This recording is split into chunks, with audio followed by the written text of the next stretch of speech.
后面那个，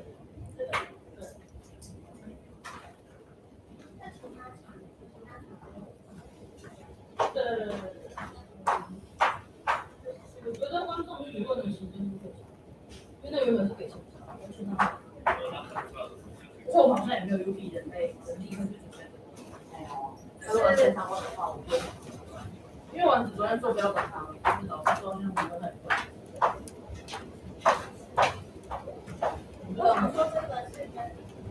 对啊，因为如果你有时间，你就会线上。对，我就觉得没有讲好。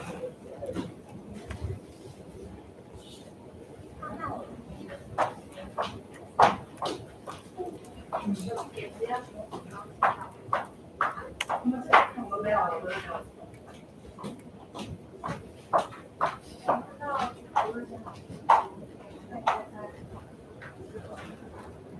一直是吧？没有说他最后一步。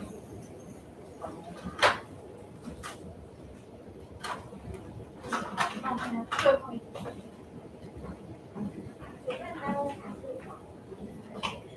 对。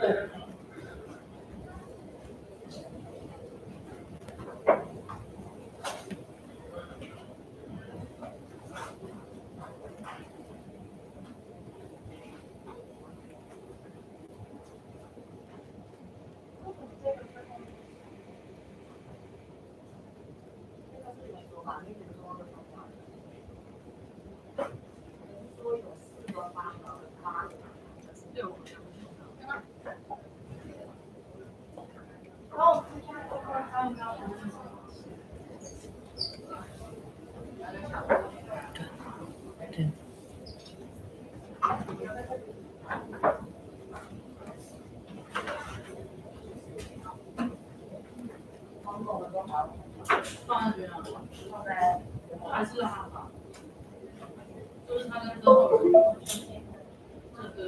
然后我回去就先设一次。因为市长特别这个要给市长这张，我要去确认的，他10万哪边？在我的，应该算了，我已经订好。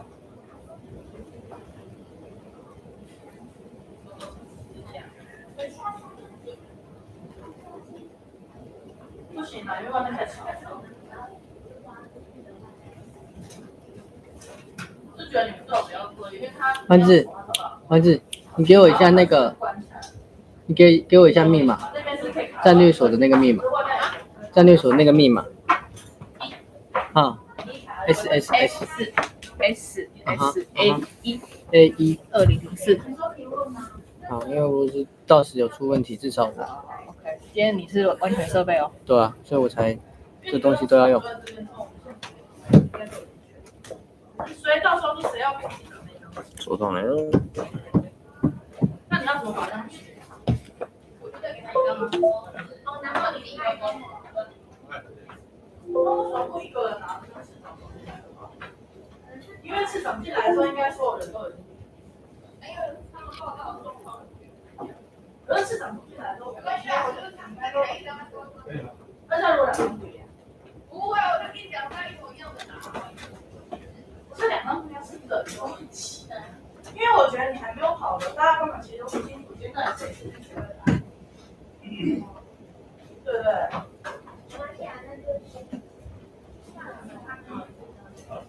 这样好吗？那个，叫什么？约里那个 Meet 你开了吗？开了。我要先登录。嗯。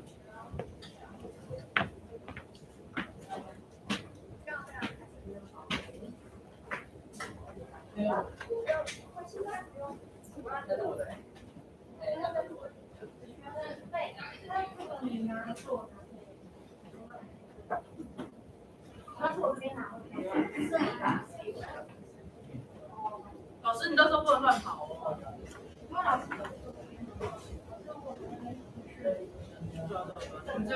我这边只要不要去玩玩。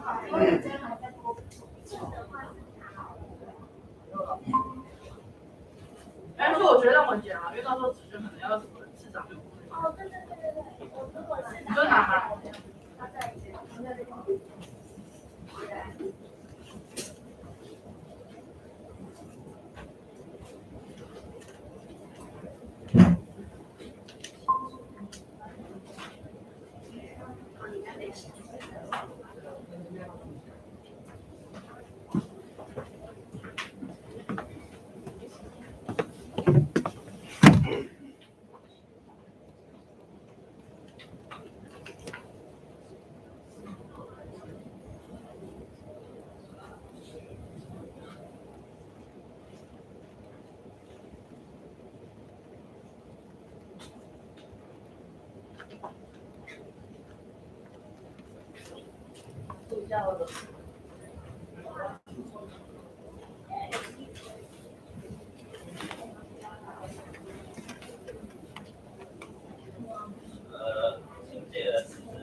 好了。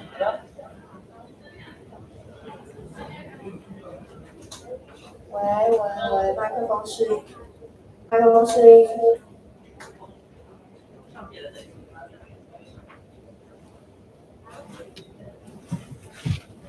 喂，麦克风试音。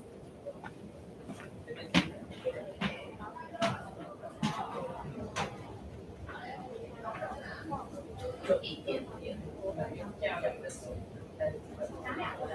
这个时候没有时候，这个你要开。那这样我这个样子。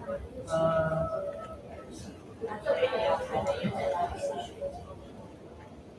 好，没有，后面是1人出关系。就是这边有任何的。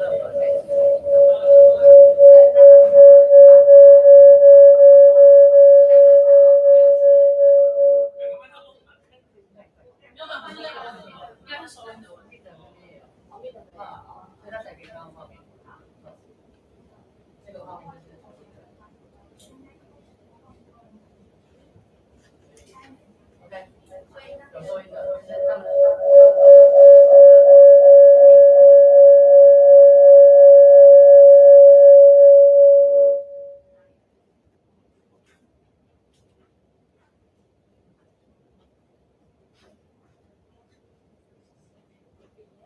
麦克风是。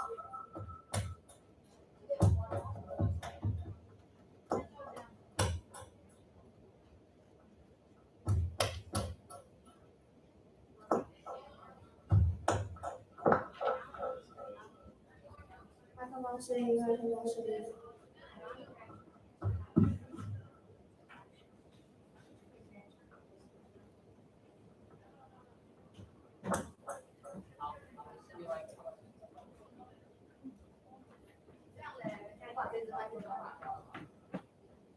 在麦克风这样。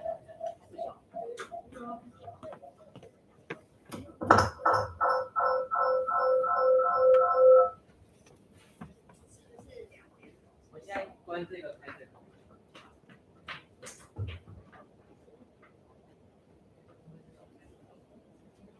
喂。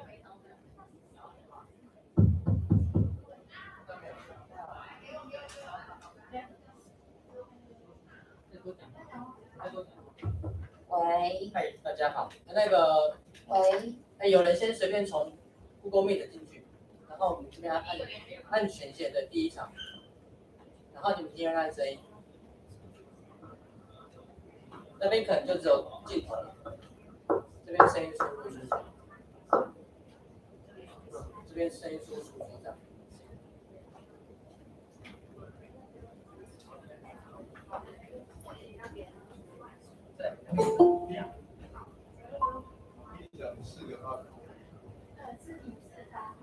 你讲话，听到吗？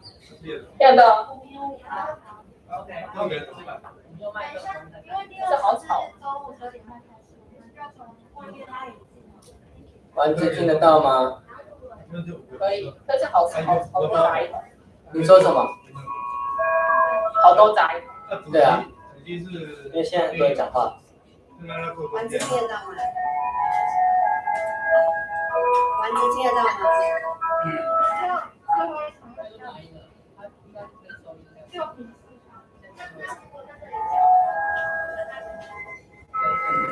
收音要打单一化。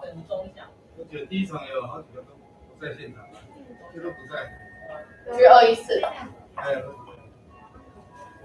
直播确认了。然后那个圆桌论坛也有，直播已经开了。如果请不来，好，第一座也不来。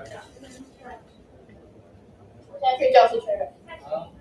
我在会议室确认。丸子这听得到吗？还是他到这边做。丸子听得到声音吗？听得到。好，谢谢。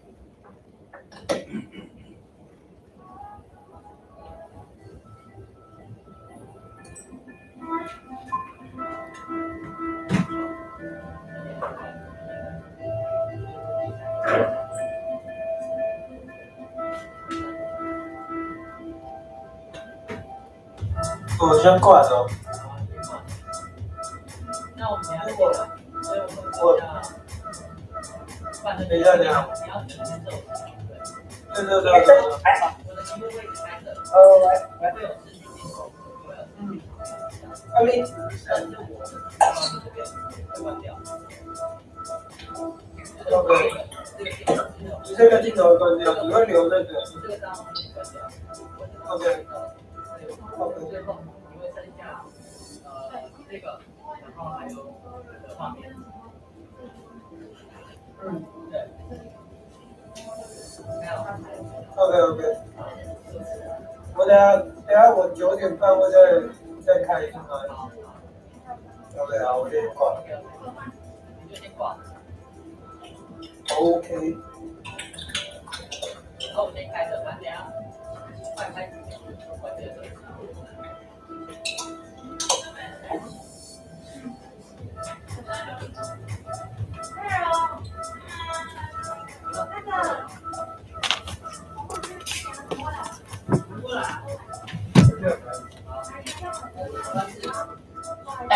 那个看一看，现在在看。我们第一场就是2个发表的事情，然后第2场就是看一下比较小，看一下那个。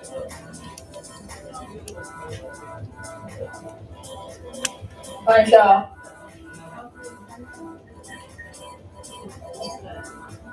哦有，大家，哦有，大家听会讲话。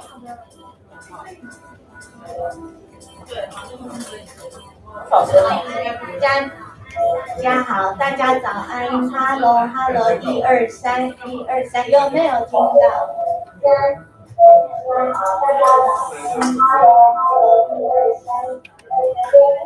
素娥老师，哎，那你们杂音，杂音。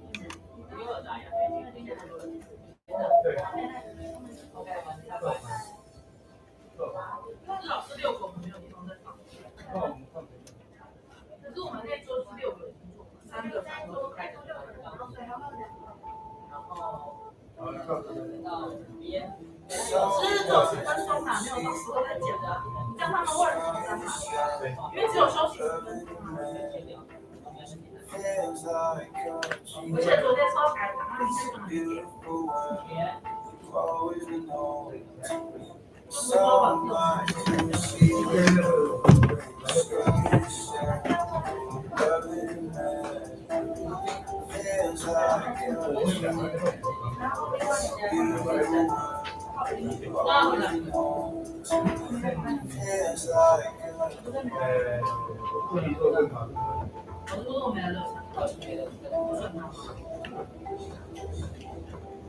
那就靠排放那边要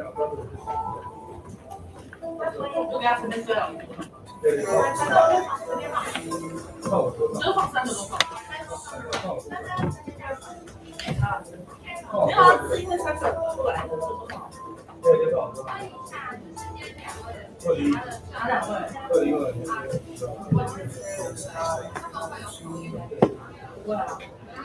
以你要看。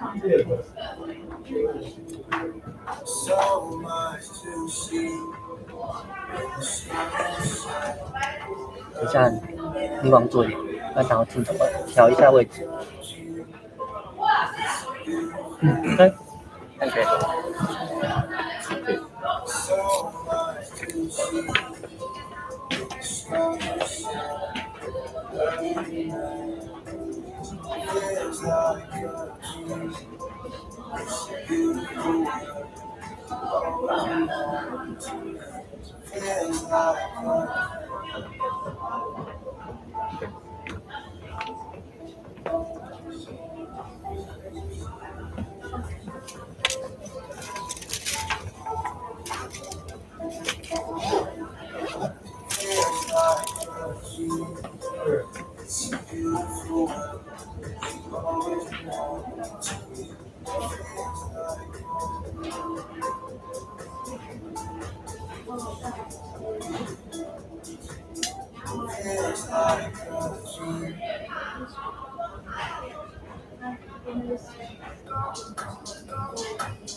我如果回来那里，你帮我拿下来。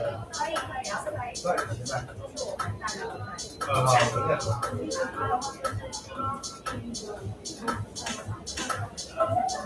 大群组是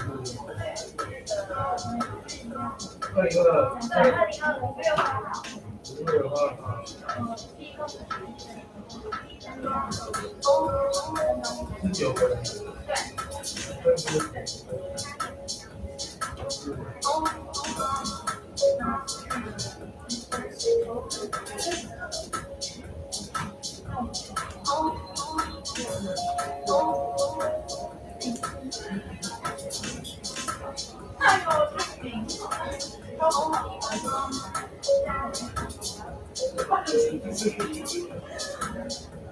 我突然开始看一下对他的英文名字。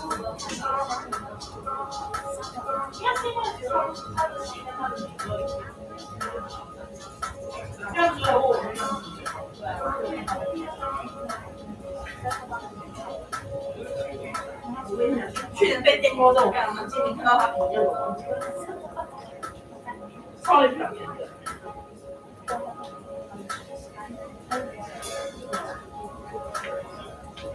你没有看到我提供的是什么？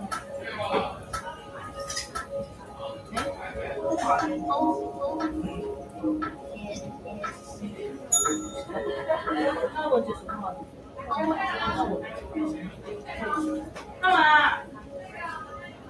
这个帮忙交给大哦，好。组长长。对，这个，谢谢。我先就位一下。全人平安。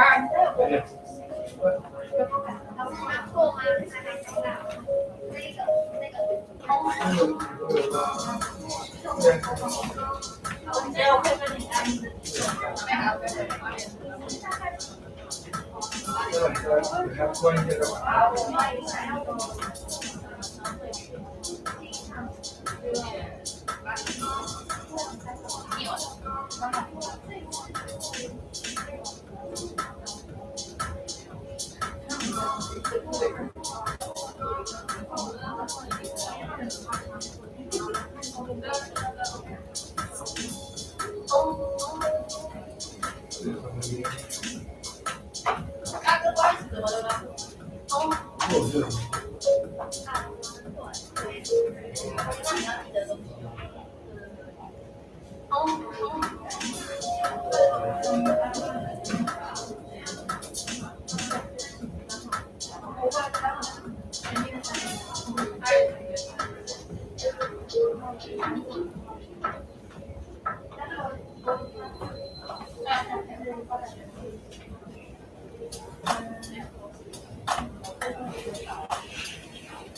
组长的 PPT。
是因为他们那个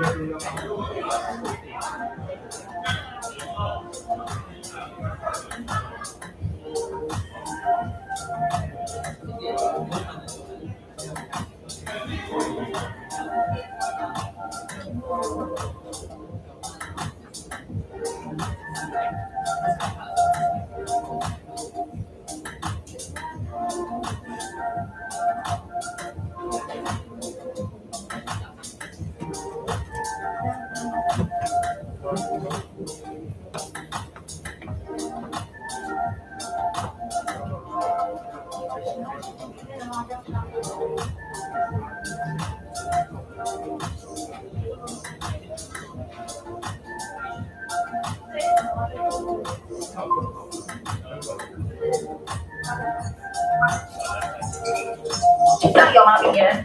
有，这首3个都是周日月账号。这边有听到吗？有啊，因为我觉得都会约。可是不行啊，这样我们测麦克风的。对啊。我说学生跟他测试的时候不能听到声音。我是觉得他们那个背景太吵，我们就是这样，我就觉得他们这样。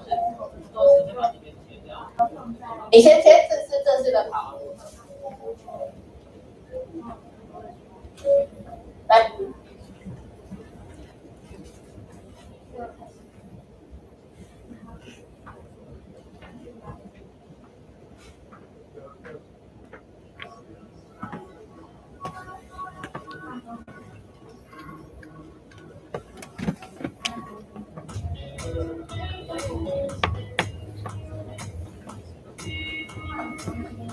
下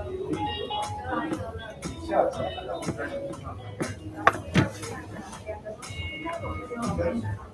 一个是老师发表的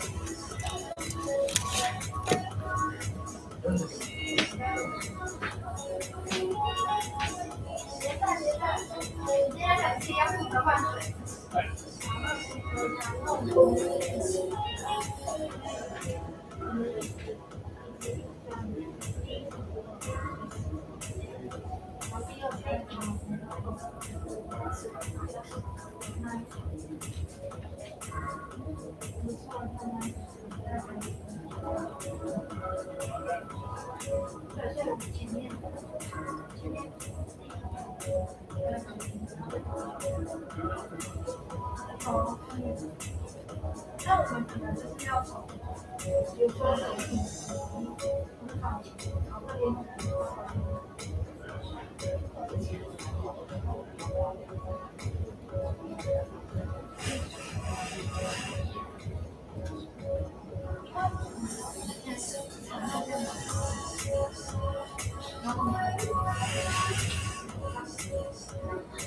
有天是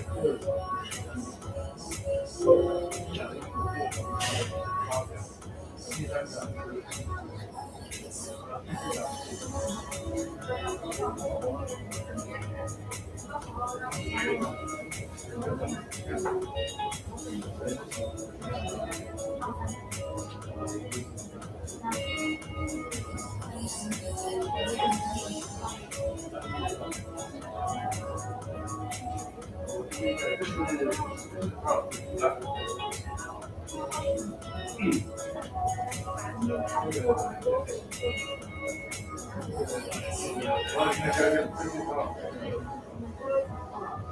下一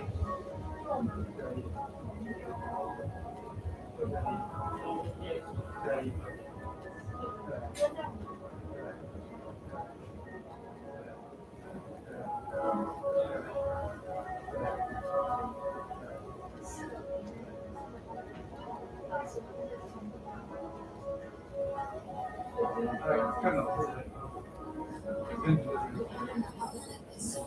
听说这个叫刚刚时段性很好，用的是要因为他写的快，老师写的快，下一页，然后这个第三个概念。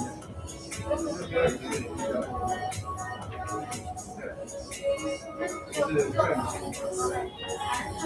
的背景，再做现在的情况，2014，然后再假设2013不要假设3个，这是高领也做不出来，这就是你的认知差。我是用 PDF 的。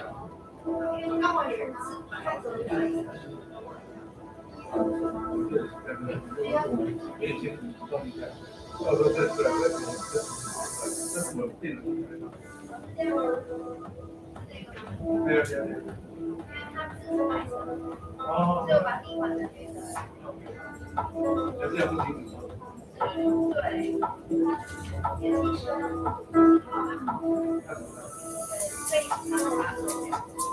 还跟做。直接对拿一个表格，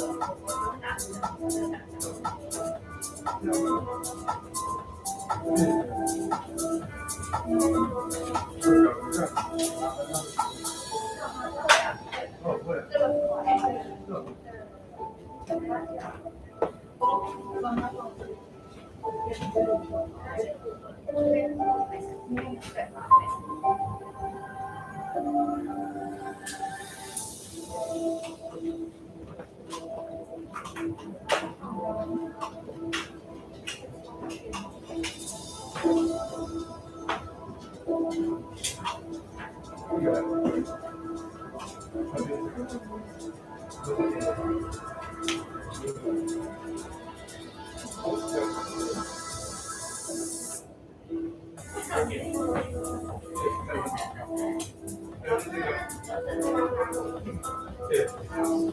就是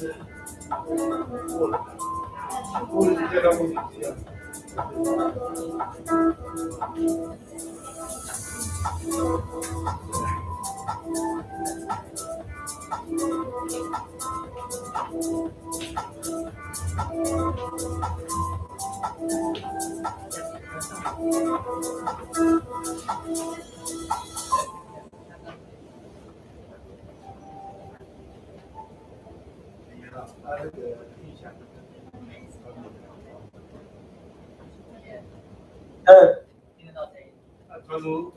听到。他们现在还住在那个淡水，我自己先回来住。对。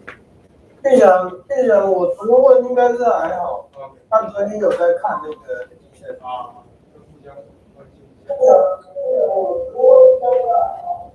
哎，别，我要对测。对，好啊。我找学者再前1分钟进来了。完是你把你那个英文指令的那个先关掉。别人假如我是前1分钟进来的学者。别，你有听到？嘿，有，我有听到啊，我有听到啊。你要怎么跟学者？你都怎么确认？那就 hello 啊。然后。Good morning, Professor.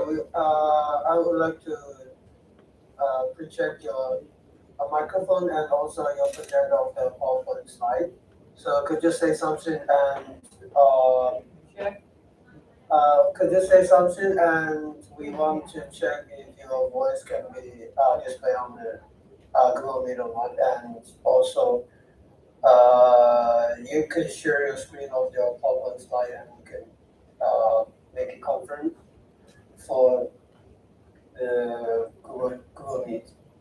然后你还要跟他确认行程，整个流程。So the schedule right here is from the 10 to 11:30 for the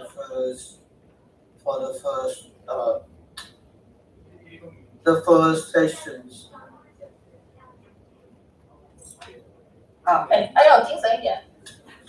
OK， 没有，我喉咙真的很不舒服啊。你还好吗？你讲的。就真的喉咙不舒服啊。我等一下吃药。要吃药了。对。去在哪里啊？别加油。好，然后我变成学者之后要切入画面。OK， 对，没有，就是基本上我到时候会再跟他讲一次，就是我会解释。因为现在这样子讲，其实还蛮空洞。好，那你们我要跟场内测。我没有领到。要怎样？我没有拿到我们的佩蓉的名牌。那你也没讲，你现在给我讲。可是你的名牌，你昨天有收回来吗？有啊，我有交啊。我没有，这边柜台没有收到。是啊，你也没讲，我要是没发现，你为什么在说这个话？然后明昨天的牌子给继续用。好了，那个，让你们这个月你那边 OK 吗？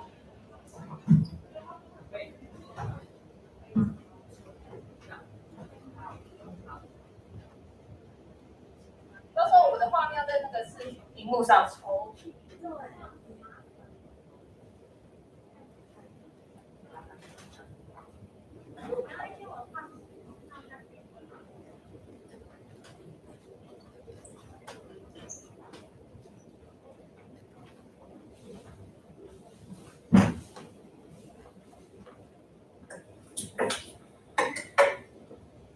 怎么当掉？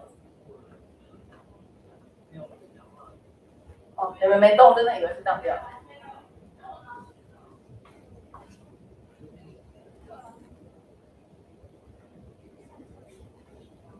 你要显示这个 Google 画面了。要收到了。好，所以那边 OK 了嘛？那我这边要测喽。OK， 好，没问题。好，别人加油。任何状况说。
张场景，然后再把它写成。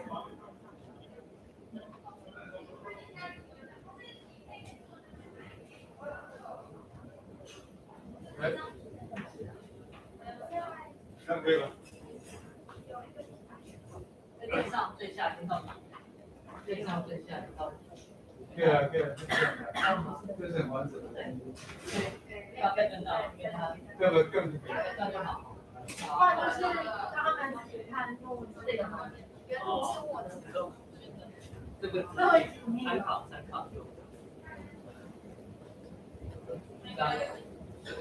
如果里面加有讨论哦，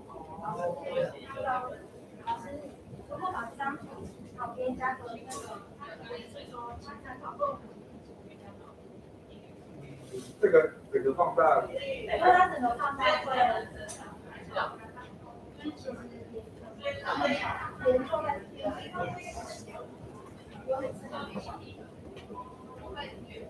因为它是长形的，它左右边没办法拉长。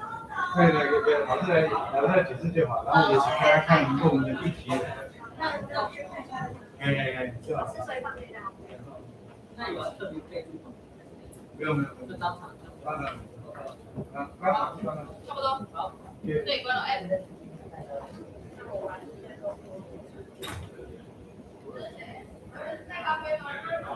然后下。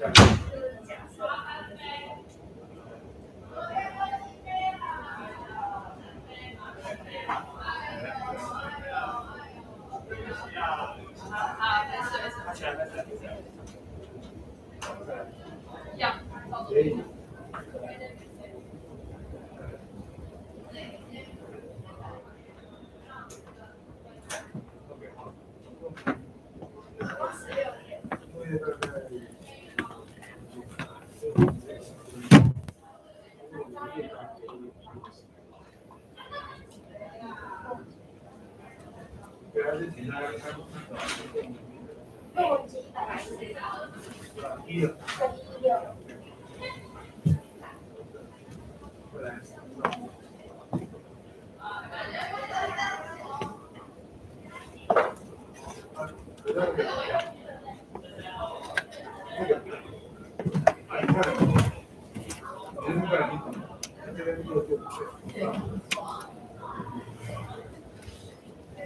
那如果把自己改成不要改，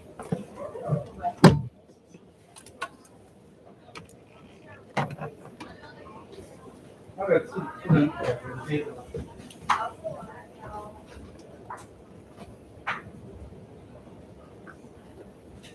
别打，这边要盖好。好哎。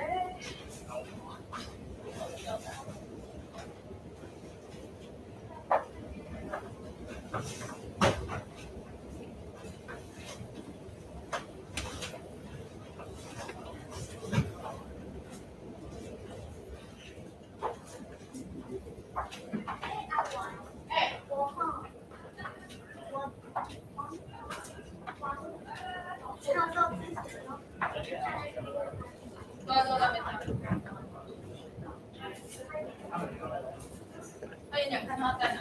这个是我，哎，我忘记了，是我，完了，离数了，角色代入，离数了，下面嘛。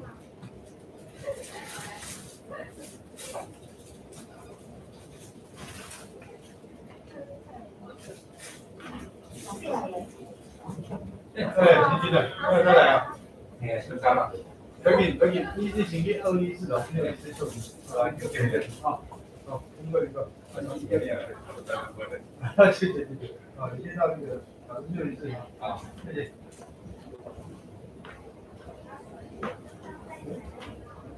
啊，笑。这个是非常好的，我记得。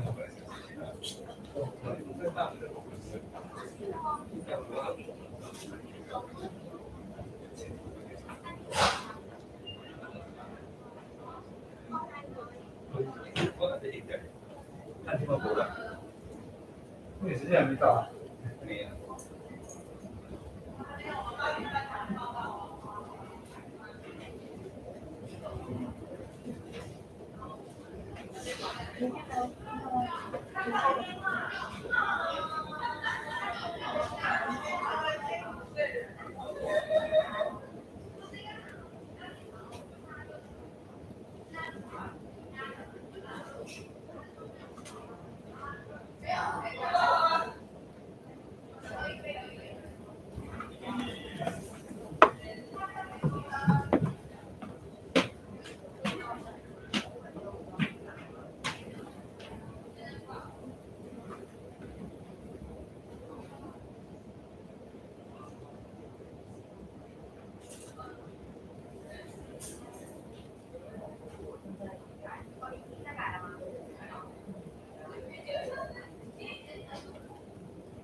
密嘛，就找会。对。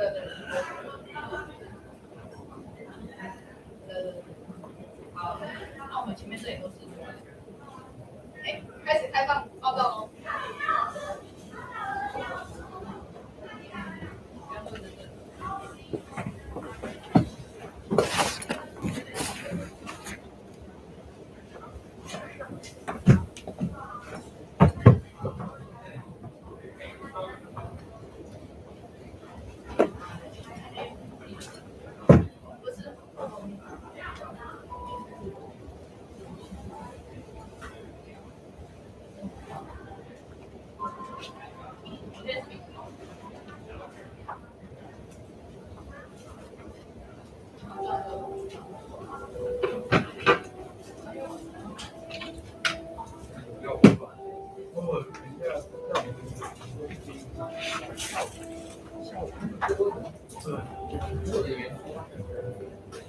有6个，8个哎，8个，对啊，8个老师。我等下会叫有一个要多少啊？现在光大学的产业所对，哎对。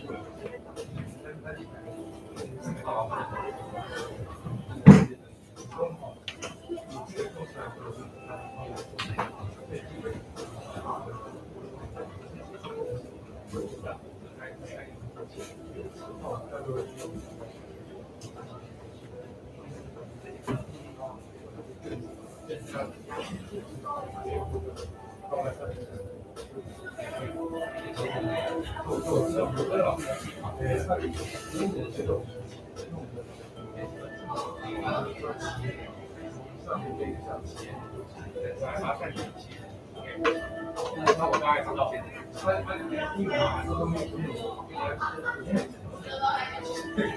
过去了，过去了，因为工具，你如果把定位在工具的用途上面，它只是一个显示明确的角度，然后因为原本来的需要，因为那也就是说，我只要打 COA， 那到底？要开始跟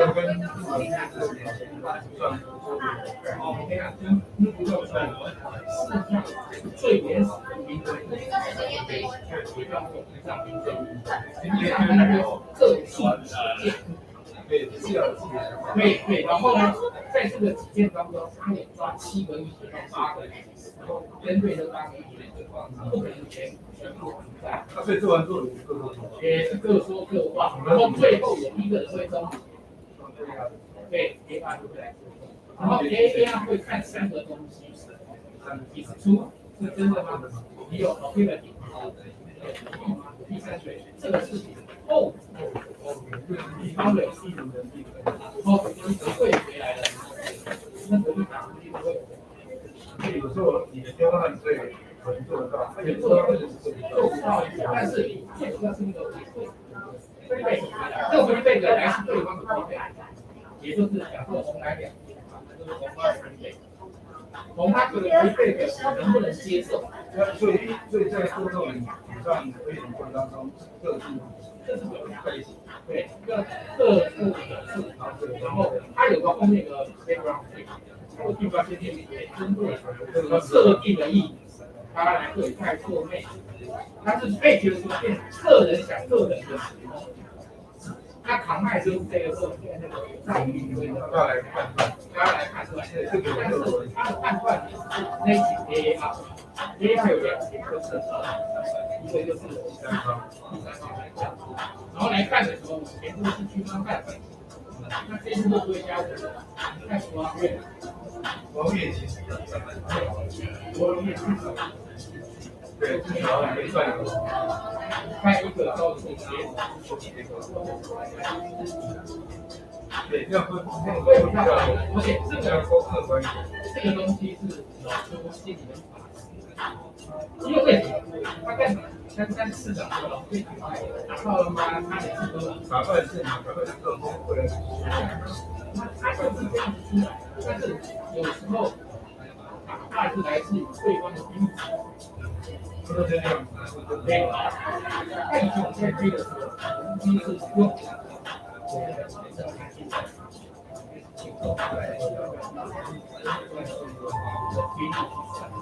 然后加它的但是它的设备是很算的，它是我们的解决之一。海上飞机要最大的我才能习惯。那现在呢，它已经任何事都不用它，但是我没有那么多钱这样子，那所以说，要靠你的战略来改变是我会会比较后那实际有长官给他比较后在对，然后但是这两个是实力的问题，力不能及，那就是我下。力能级的话，我下到因为我小时候我们在整合，然后出本之后给相关单位，然后再来办。现在的再来办业务，现在的思维改变，变大。当初没有这个概念，现在还是没有。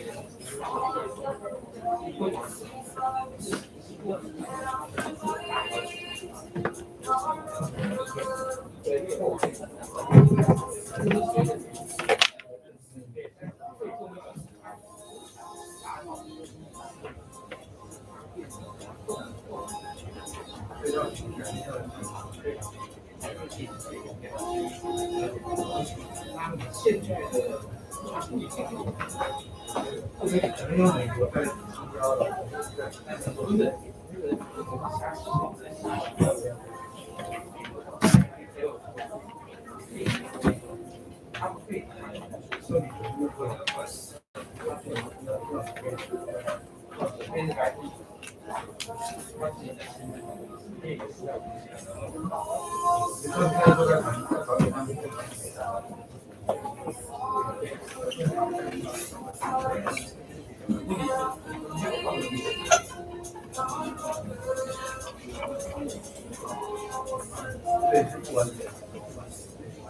我镜头是正的吗？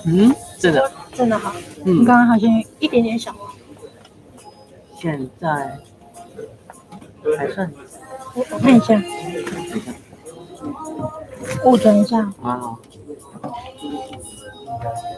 现在往左吗？不行，当然是我可以。讲台在哪？我是用2个门来当基础，2个门。因为到时候发表人如果到讲台，是不是可以？对啊。子轩那里就是这个位置。哦，我一直在看那边。镜像，这边会镜像。好，应该还好，应该可以。对，所以这边都看得到。好，到这。好，感谢。不会。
不是我，不是我，不是我。高这个很重，不好意思，因为我们前面的话是我们直播收音的地方，那如果待会要讲的话，请小声一点。哦，好，我不会讲话，好，谢谢。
你现在觉得今天如果2被录音的话是要开回去的？我今天如果有的话，下午的时候可能就是最后一场，他还是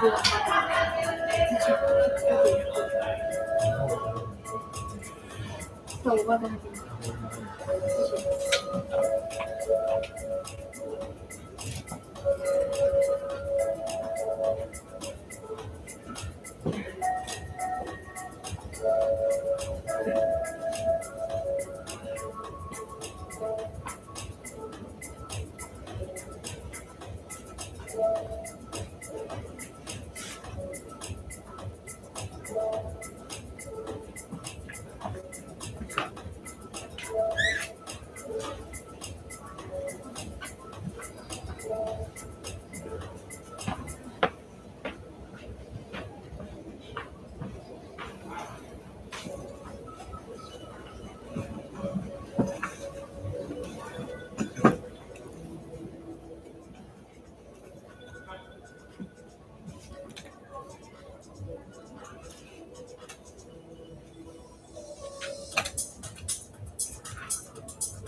Test 1, 2.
Die Gesangsveranstaltung wird dann zu Abend.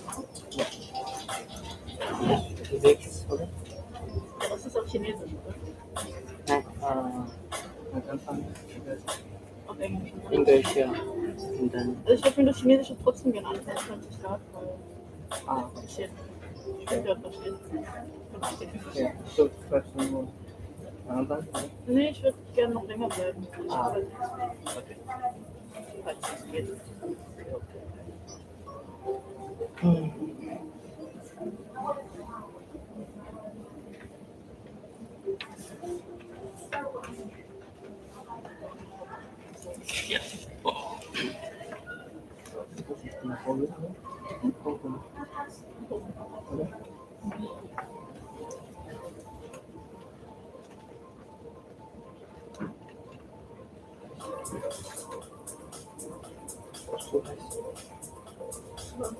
Super.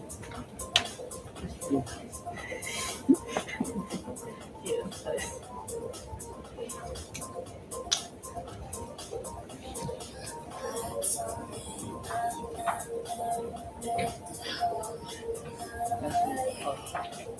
Okay, habe ich nie gesehen.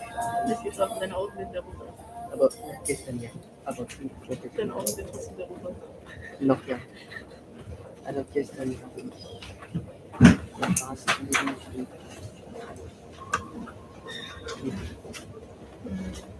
Ja, wenn du eine Nacht auch nicht geschlafen.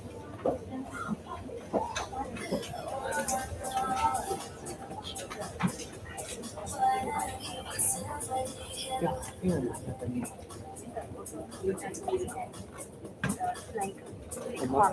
我们大概会在9点的时候才登录。我们是9点开始，所以我们大概15分钟。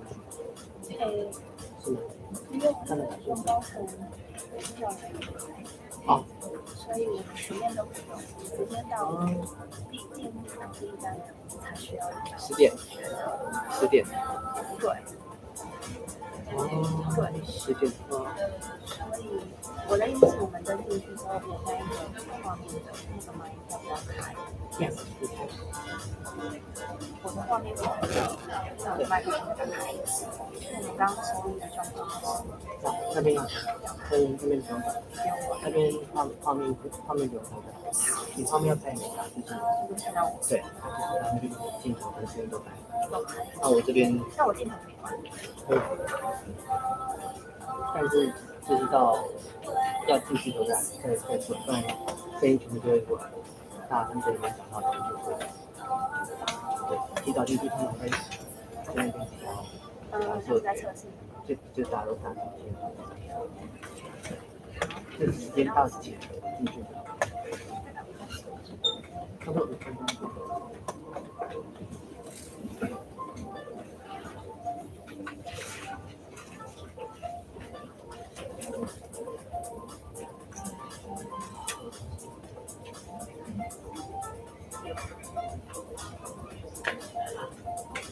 这就是我们的展现。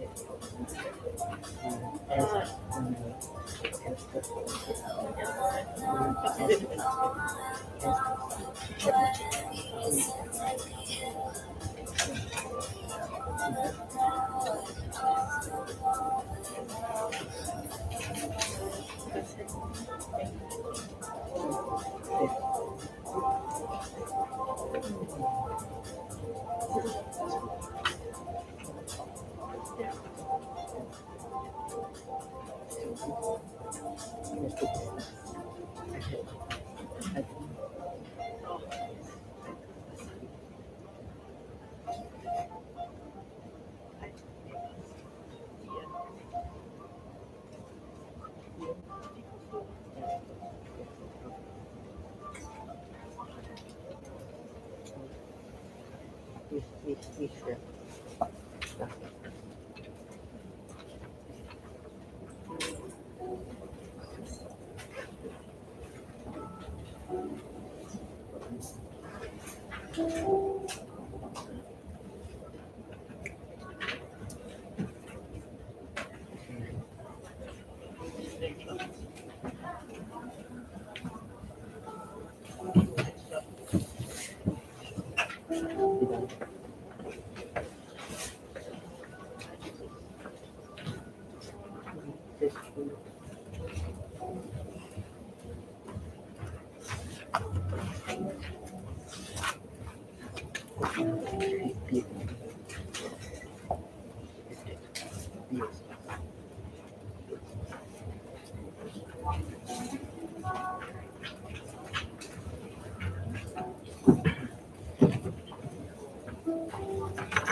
各位现场以及线上的朋友们，早安！大家高赞，大家好！欢迎大家参与今天的研讨会。研讨会将在5分钟后开始。另外，基于尊重智慧财产权，本次所发表的论文没有经过作者同意，请不要擅自引用。谢谢您的合作。Good morning, everyone. Welcome to today's conference. The conference will begin in 5 minutes. In addition, to protect the intellectual property rights, please do not cite papers presented at this conference without the author's permission. Thank you for your cooperation.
可惜没有担心。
我们直接要坐前面。他先会开灯，对对对，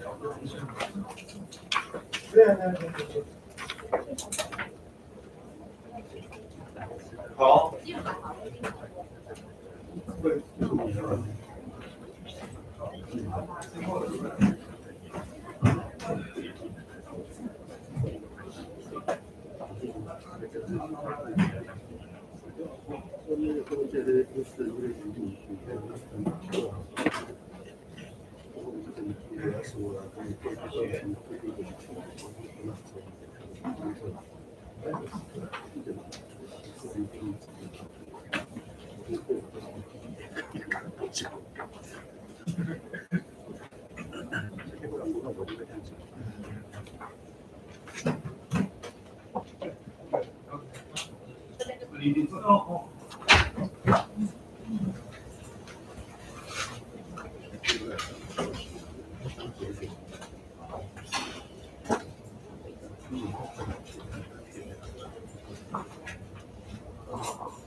2022淡江战略学派年会第18届纪念钮先鍾老师国际学术研讨会，国际规则的重整，美中两强竞逐下之国际战略情势，开幕典礼正式开始。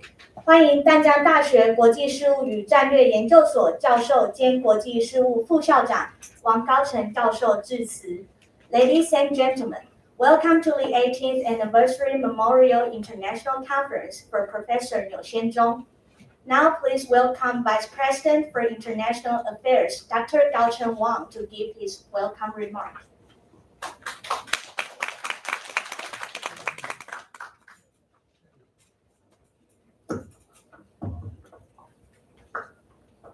好，我们今天这个大会的贵宾啊，也是我们专题演讲外交部曾厚仁曾次长啊，以及我们主办单位的这个所长汪明贤汪所长啊，还有我们外交部研社会的这个吴主任啊，还有各位老师、各位同学，我们是不是还有线上的人在看？对，线上在看，还有我们线上的这个同学、老师、朋友们啊，大家好，大家早安啊！好，我想今天呢非常荣幸呢能够来参加我们战略所所举办的第18届纪念钮先鍾老师的国际学术研讨会啊。那我首先代表学校呢来欢迎我们所有这个校内外的这个老师朋友跟同学能够来参加这个座谈会这个研讨会啊。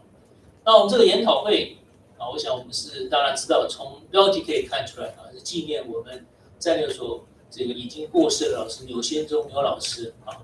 那钮老师他不仅是在我们所里曾经任教过，最重要的是他整个过去这个可以说全部的一个研究的重心呢都放在战略的研究他不止自己做研究，也引注了译注了很多国外重要的战略经典以及他自己研究的心得出书可以说是著作等身。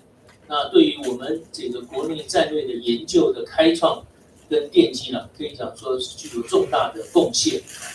那对我们国内的这个战略研究的发展呢，所以说是可以说是先驱者一个启蒙者那现在当然战略研究可以说讲变成一门显学了不止国外在研究我们在国内很多的这个学校也有开这个战略研究那我们现在政府也非常重视从国家安全战略、国防战略、军事战略、外交战略等等各方面都谈到这个战略的重要性所以我想这个刘老师确实是有先见之明同时对我们国内的这个战略研究可以讲说是贡献非常大那么当然我们是国际事务与战略研究所因为刘老师这样子的一个开创，使得我们所呢也特别的与众不同不是只有谈国际关系还从战略的眼光来看待各种事务也兼及像这个国防安全这些的这个研究非常有特色。那这个研讨会已经连续办了18年我想这个非常有重要的学术以及它历史的纪念意义。那也从一个这个原来是国内的学术研讨会后来在这个历任所长，尤其在这个洪所长的这个发展之下现在也变成了一个年会的一个形式所以我们总共有2天，昨天呢是全国这个硕博士战略社群研究今天是正式的这个研讨会，而且是国际的研讨会那我们看到这个与会者呢那虽然我们现在因为受到疫情关系，那外国学者不能入境但是透过连线以及已经在国内任教的学者，那我们里面呢有来自于巴基斯坦、这个奥地利瑞士以及波兰的这个学者可以讲相当的这个国际化。那么所以对本校的国际化事实上这个国际的互动也有相当的这个帮助。那另外我们看到这一次的这个研讨会的主题呢也是当下最重要的一个显著议题就是谈到这个中美的这个战略竞争以及对国际秩序的一个影响那我想这个题目呢可以讲说是不只是过去几年很重要，未来几年依然是很重要因为整个大国的这个竞争本来就是国际政治上非常重要的一个议题那我们刚好是看在这样的一种大国竞争博弈的一个过程当然这个过程还在演化当中。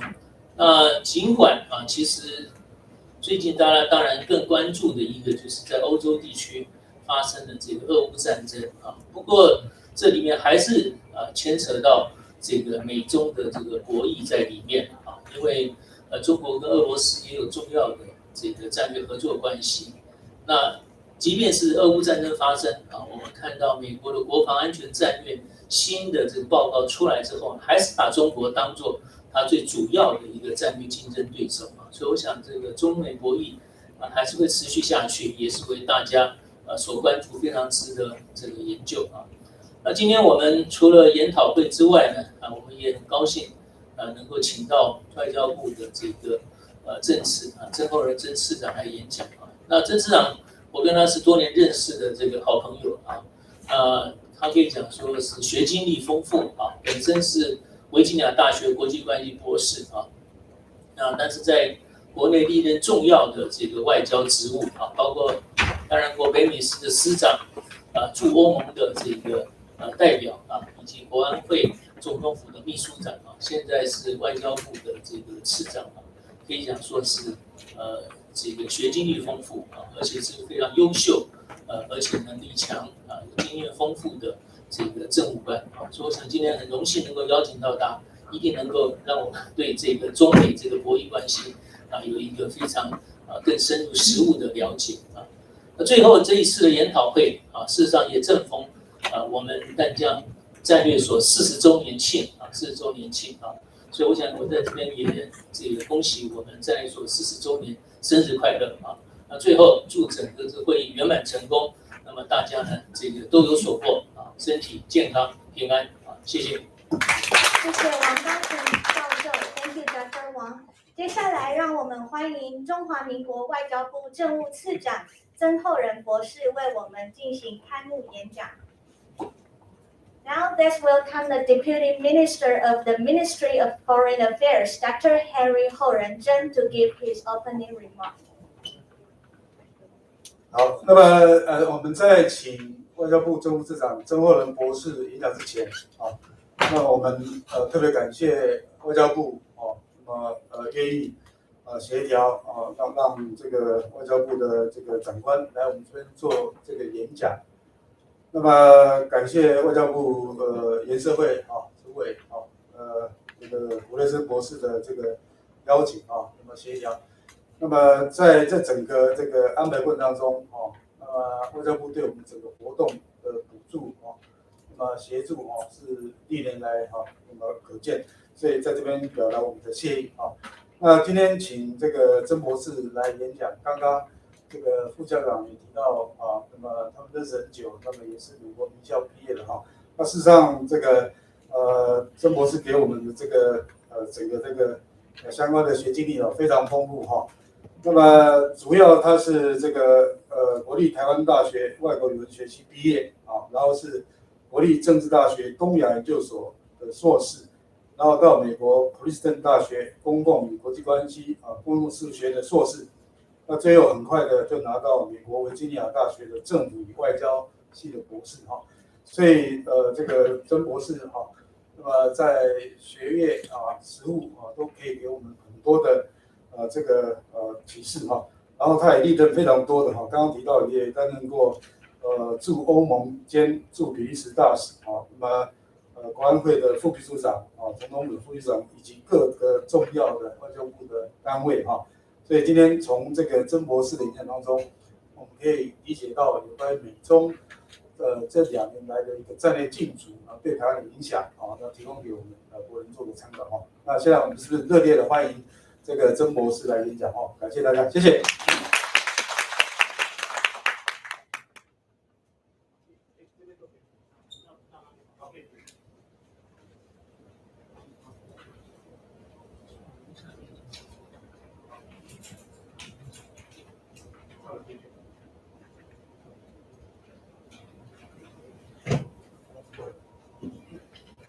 各位早安我非常高兴有这个机会来跟大家切磋一个重要的议题。刚刚非常感谢王副校长跟汪所长2位介绍，有一些美言的地方我非常不敢当。我非常高兴的地方也是因为今天这样的机会在我的工作上不太多我非常我会非常想把握这个来这边跟几位多年的好朋友，还有我个人非常敬重的学界前辈来切磋的机会。我想呢跟大家就报告一下我工作上的一些心得。刚刚有提到俄乌战争，就从俄罗斯跟乌克兰的情势来说起。先问大家一个问题这个俄乌战争大家看来呢，究竟是一只黑天鹅，还是一头灰犀牛？我想大家知道这个意思。如果是灰犀牛的话呢，意思就是大家是预期到它可能会来，它是一个潜在的威胁，然后很快的就到你面前来。主张这样的一个说法的人也是很有道理。为什么？因为俄罗斯在乌克兰东部边境的这个陈兵也不是最近的事情。他至少在去年的5、6月以后，他的就在乌东那边成了重兵。那这么来看的话呢，这个潜在的威胁一直都是在那里的。它只是在今年年初的时候迅速的迫近。不太像一个完全意外的事情，但是呢，各位如果再仔细回想一下，这个俄乌战争今天带给我们国际安全情势的这种转变，这个对我们很多人来讲是一个蛮大的一个意外啊。那它的意外呢，不是在于它发生的那个时候，而可能是在它于战争的发展。它这个战争的发展跟许多人的这个预料是背道而驰的啊，甚至连正确预测的会开战的美国啊，大家回忆一下，当时美国这边传出来的消息还是认为几乎乌克兰的首都撑不过96小时，所以如果连美国的情资都是这样子的话呢，它后来的发展显然是一个非常大的一个意外，它是一只黑天鹅。我在这边跟各位我先不进入这个我们政府是如何因应俄乌战争的这一点，待会有机会我们来讲。但是呢，我可以跟大家报告，这个俄乌战争爆发之前，我们驻国外有这么多的这个驻外的管处，都是在收集资料，因为这是全世界最重要的议题。很有趣的一个现象，我们在国内很快就发现，也就是说，我们住在欧洲的这些管处报回来的电报大部分都是说不会打，都是不会打。我们见到的这些政治人物等等，当地的媒体的主流媒体的报道，都是认为不会打的。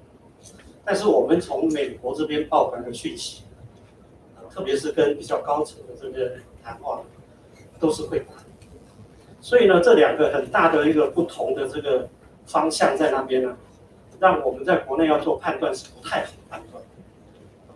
但也就是因此，当它战争发生了之后，确实这样的一个情况还没有收场，来发展到今天是5月22号，战争是2月24号开始，在2天就满3个月，这是完全起初是没有预料到的。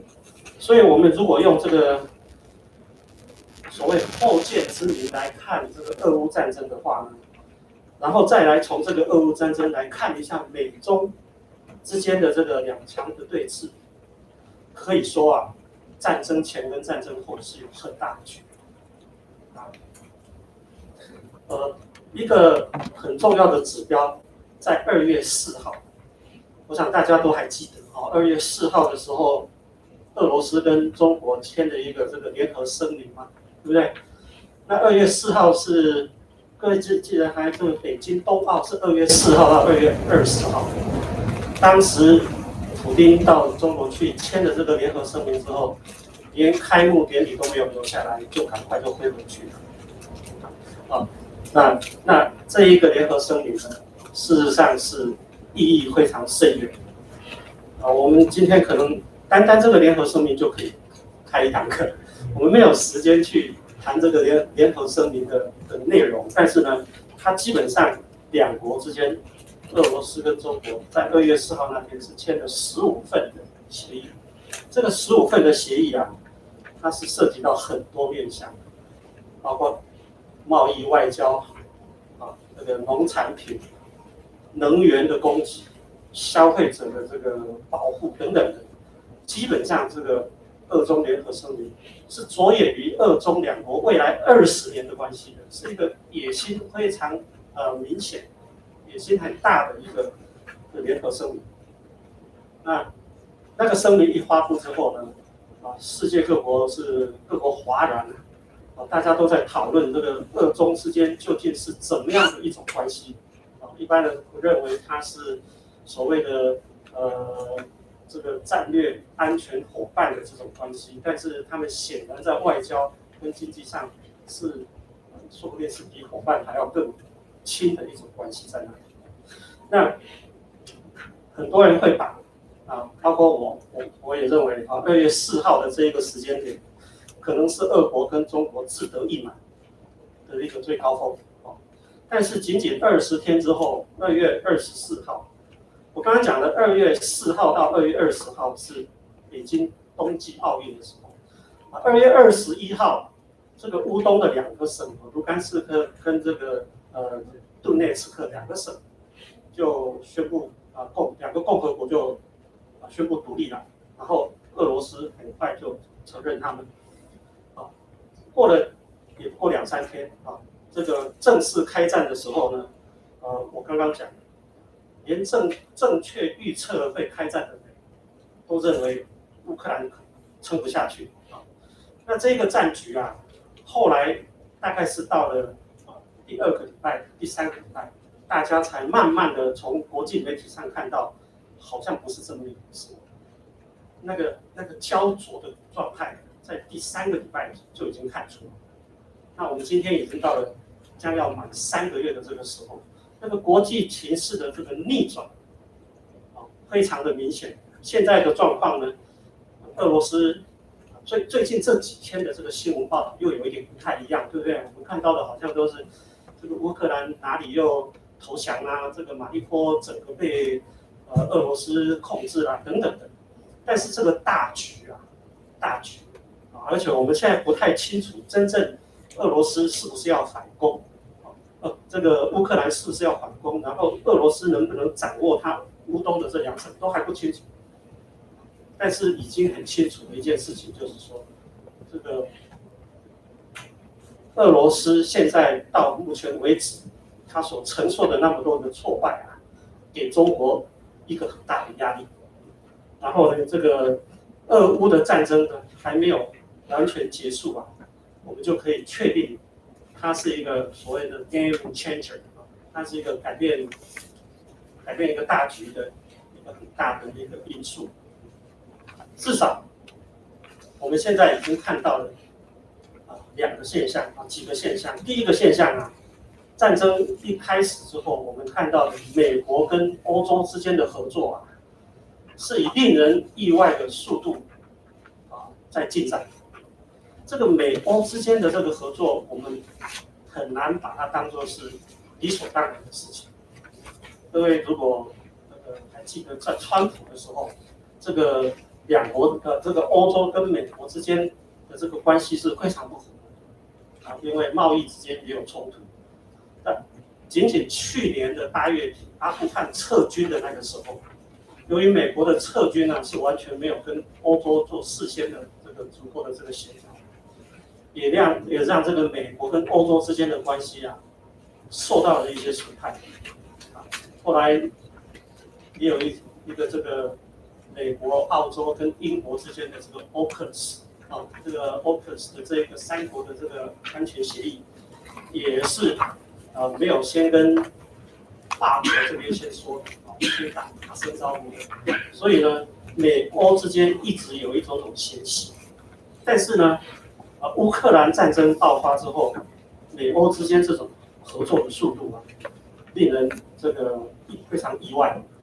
到大家现在还在讲，究竟普丁的误判是因为对他的情报系统对乌克兰本身他能够支撑多久的这个误判，这是情报的错误，还是说俄罗斯完全没有预料到西方的国家要来协助这个乌克兰的这种速度跟这种方式，他完全没有预期到，可能后者的这个重要性会高于前者。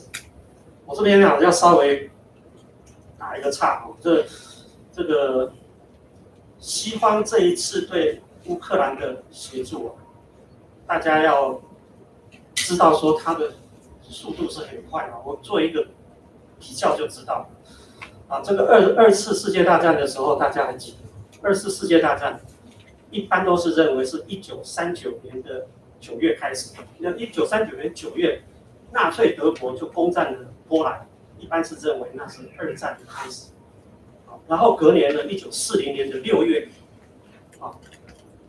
法国已经沦陷，然后这个欧洲的几个这个低地国家，这个荷兰、比利时、卢森堡都已经沦陷。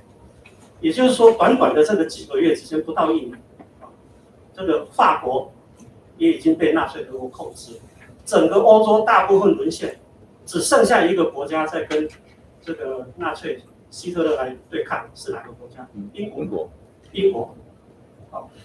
当时英国独立在跟纳粹德国对抗的时候啊，他是没有得到很多国家的奥援。啊，美国是在1941年，又是在隔年的3月，1941年的3月，美国国会才通过所谓的租借法案，成为民主的兵工厂，才大量的在支持英国。假设在1940年的6月跟1941年的3月这期间，啊，这大概有9个月的期间，英国就没有办法抵抗纳粹德国，或是两国之间就媾和了，啊，就谈和了。如果是这样的状况的话呢，那根本等不到美国介入第2次世界大战，国际局势就已经定了，这是完全不同的历史。我们今天念2战的话，就完全不是，而且今天的世界也不晓得是怎么样的世界。那是那么长的时间，英国跟美国之间，美国当然是那时候是，经过了好几个月才来协助英国。美国是在1941年的12月，也就是珍珠港事件之后，也就是在他们的通过了租借法案之后，在9个月的时间，美国在参战。哦，假设这个美国还是回到我为什么做这个比较？也就是说，英国那时候撑住，美国来协助，才有2次世界大战这样的一个发展。今天假设乌克兰没有办法撑住前面2周，英国是撑1年多哦，将近1年了哦。那是乌克兰如果没有办法撑前面2周的话呢，那个国际上这个所有的援助都会来不及。那从俄罗斯的角度来看，他当时在做判断，他可能会认为西方的各国要在2周或是更长一点的时间，几个月之内，以全部的这种团结的力量来支持乌克兰是做不到的啊，因为我刚才已经讲，欧洲跟美国之间它本身是有一些矛盾的，好，这是第一个事情。那个欧洲重新武装，也是我们看到俄乌战争到现在还没有结束，欧洲的重新武装是我们看到的它第2个变化。德国的军会已经决定能够这个用2%的 GDP 他们国家生产总额的2%来投入。德国的 GDP 是很大，它的2%是非常重大的一个调整。北约重新找到了一个可以聚焦的一个目标。这过去北约不知为何而战，为谁而战，这个已经没有了。所以呢，可以说它还没有结束，已经一定程度改变了欧洲，改变了世界的地缘政治的这个地图，这一点是非常值得大家注意的。那今天的这2天的研讨会的主题，也就是美中的这个2强竞逐之下的国际战略情势。我想，我所看到的国际战略情势的发展，现在是这个样子。虽然它在欧洲，待会我想我会提到，欧洲接下来就是要到印太这边来。不过我到这边我要稍微停一下，谈一下呢，我们政府我是不是只有40分钟的时间嘛，对不对？好，我们政府这个因应俄乌战争的这个做法，各位知道这个我跟各位报告一下在去年我1整年的时间呢，有机会参加国安会的这个会议，讨论乌克兰情势的只有1次，去年1整年但是呢，这个今年以来从今年1月份以来，已经数不清有多少次在我们的国安会开会谈的都是这个乌克兰跟俄罗斯之间的这种情势的变化。在1月28号，各位知道我们今年的农历春节是2月1号嘛？1月28号事实上就是我们春节前的最后一天上班的日子，是礼拜五。1月21号，我们政府开了一个国家安全会议，国家安全的高层的会议。那在这个会议的时候，总统有做几点宣布，其中的一点是针对俄乌的情势要成立一个专案小组。那个专案小组成立之后，事实上每个礼拜都在开会。那这一点国际这一点报道上是有的哈，所以应该没有涉及到太敏感的东西。但是这个机制就已经成立在那里。然后呢，我要跟各位报告的就是说，这个2月24号，开战了之后，2月24号开战，2月24号开战，2月25号，我们政府就已经发布一个声明，就是谴责俄罗斯入侵乌克兰，并且呢，我们会协同国际社会一起制裁俄罗斯，这是隔天之后就发生的事情。在我们台湾来讲，这个是很坏的一件事情。为什么会这么快？也就是因为之前我们都一直有掌握到这个情势。然后呢，26、27这2天，事实上正好是礼拜6、礼拜天，然后28是礼拜一，228嘛，所以25、26、27这3天，事实上我们国内是放假的。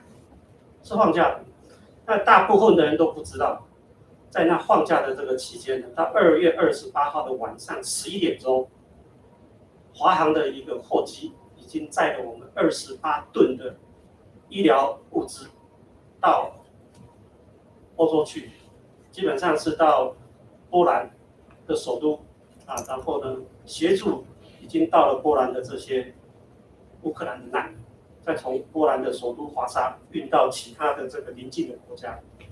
我们是少数能够这么快的回应，那个3天的时间，你要拿28吨的医疗物资，这不是一件容易的事情。那后面有很多这个政府，只有2个部门呢比较多就是卫福部跟外交部跟国安会这边总统府这边大家的努力。然后呢，在3月2号，2月28号之后就3月1号，就3月2号。3月2号那天，外交部宣布成立了一个这个捐款账户。3月2号到4月1号，就是1个月的期间，我们接受民众的捐款，一共捐了9亿多，合美金呢是3300万美金。我们分了4波来协助，也是主要是以乌克兰的难民为主。到今天为止，我们都还在做这样的事情。同时，3月7号应该是礼拜一，3月7号开始，外交部也对外宣布说，我们开始接受民众物资的捐助。物资的捐助呢，对我们几乎没有办法，这个有足够的人力，结果后来实际最多的时候一天是有200位志工来外交部的地下室那边帮我们接受这些物资，在那边做登记、做分类等等。短短3个礼拜的时间，到3月28号，3个礼拜的时间，我们接受了650吨的物资，650吨的物资，一共分装了多少箱呢？31000箱。各位恐怕难以想象，外交部的地下室跟外面的停车场全部都装满了这些东西，后来还不够，我们还到别的地方去借这个空间来放这些东西。我为什么提这个事情？这个我们国人对于这样的事件的发生是感同身受。这里面我们是一个民主国家，不可能是由政府来怂恿你做什么事情。我这边看过一些资料，就政府方面的协助我们政府援助乌克兰的确不多。为什么？政府的援助是比较敏感的，也是会受到一些限制。但是呢，民间的这个援助，我们比日本、比加拿大、比其他的国家都还多。这一点呢是非常值得我们去深思其背后的理由啦，也是我们国人应该觉得深以为荣的哦，就是我们对于这种国际大事都有感觉到跟我们直接有相关。这个是我在这边跟大家做个报告。另外呢，我想做个结语哈，就是说我们从这一次的俄乌战争里面，我们学到了什么样的一些教训，学到了一些什么样的一些经验啊？我刚刚有提到，俄乌战争是一个 game changer， 它不只打乱了欧洲的这个国际秩序，事实上在俄乌战争之后呢，国际秩序正在形成当中啊，而且未来呢，不管欧洲的地缘政治它的地图要如何变动，印太地区啊，必将会成为国际强权、竞逐跟博弈的重点区域啊。这个话讲得那么长，简单的白话来讲就是俄罗斯下台，中国上台啊，就是这么容易。那这个俄罗斯下台的理由很清楚，因为他在这一次的这个俄乌战争之中，他的国力损伤太大，他即使在这个跟中国之间在彼此的河流啊，他也没有办法再提升他的国力到战前的这种情况。那既然印太地区会成为未来这个国际强权博弈的这个重点区域，台湾我们正好在印太核心地带，而且是在面对一个专制独裁国家的前沿我们的战略的地位是大大的提升。我说我们面对在这个战略区域的前沿的意思，也就是我们现在要从第二点，从俄乌战争开战以来，我们看到这个中俄之间的这个互动。2月4号不是有俄中的联合声明吗？然后这个战争爆发之后，美方这边多度的跟中国这边提醒他们，你们不要去援助俄罗斯，或者国际社会西方这些阵营对于俄罗斯的这些制裁，也要适用到中国身上。所以一直中国不敢轻举妄动的原因在这里。也就是说，俄乌战争开战之后呢，中俄两国之间互相靠拢取暖的这个事情，会使得民主的阵营跟威权或者是专制独裁的这个阵营会更加的明显，这两个阵营的对立会更加的深化。也就是战后民主国家会体认到，俄中之间对国际的这个威胁会合成一体，会合流。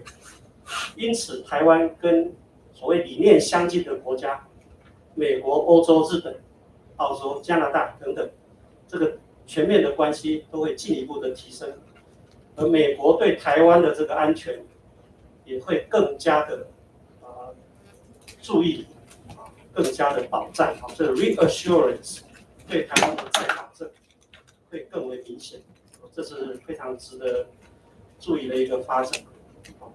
那我们除了在理念价值上的趋于两极化之外，在战略安全上可能会有一个现象发生。这个现象呢，也就是说会促使现在的这个北约的各个国家会思考，民主国家之间会思考说，在印太区域会不会建立类似北约这样的一种区域集体防卫的一个安全机制。这个所谓印太版的北约啊，这个名词事实上是中国的官员提出来的，在西方里面并没有说准备要这样子做，但是中国这边他是担心所谓印太版的北约会不会逐渐成型。那也就是说，这些都是在理念上本来是民主跟专制的这种对立呢，在地缘政治上就转化成一个概念性的北约，也会在亚太、印太这边会出现。那我们这个在台湾呢，我想有一点非常重要的就是，我们作为一个民主国家，无疑就是民主阵营里面的一个成员啊。而且我们的民主在国际上是认为是所谓 leading democracy， 就是领先的民主。我们的民主是比美国更民主啊！不是我在跟你讲，我们是有一个指标的啊。这个指标里面，我们的民主是比美国的民主分数更高的啊。那这个我们必须要善用这个我们民主的这个政体的这一点，已经很自然的把我们画在哪一边了。这里面事实上没有所谓选边站的问题，再怎么选边，我们也不会去选独裁跟威权的一边。台湾是走过那一趟，才有今天民主的这种政体。所以呢，除了这个民主的这个本质之外，我觉得我们台湾也要运用其他更多的优势。未来各位也会看到政府在这方面都会有具体的作为，就是例如我刚刚提到的，我们特殊的战略地位的这一点，这个第一岛链的中心的这一点，就自然会被一再的强调出来。我们还有一个很重要的一个软实力，大家都清楚，我们在这个半导体的供应链上面，在先进晶片的制造上面，在国际上是都是这个首屈一指。在这方面的这个产业的这个力量，未来也会让我们台湾的安全更受到国际的重视。当然，这里面我们经济的发展以及我们自我防卫力量的提升都非常重要。所谓自我防卫力量的提升呢，在目前的这个时候，大家也看到的是中国对台湾的威胁是几乎每天都有中共的这个军事活动在我们的这个叫做防空识别区嘛 ，Air Defense Identification Zone 里面在活动。然后呢，很多混合式的威胁 ，hybrid threats， 在我们利用我们民主的特性，在我们的社会里面分化我们这个老百姓对于某一些议题的认知，所谓认知作战，这个都是我们现在在面对的问题。我想大家既然会来听今天的这个演讲，这2天的这个研讨会议，一定是对这样的议题有所关心、有所了解。所以呢，我也就在这方面来给大家一点背景的知识如此我希望对大家能有一点点帮助。好，我就简单的做这样的一个分享，谢谢大家，谢谢。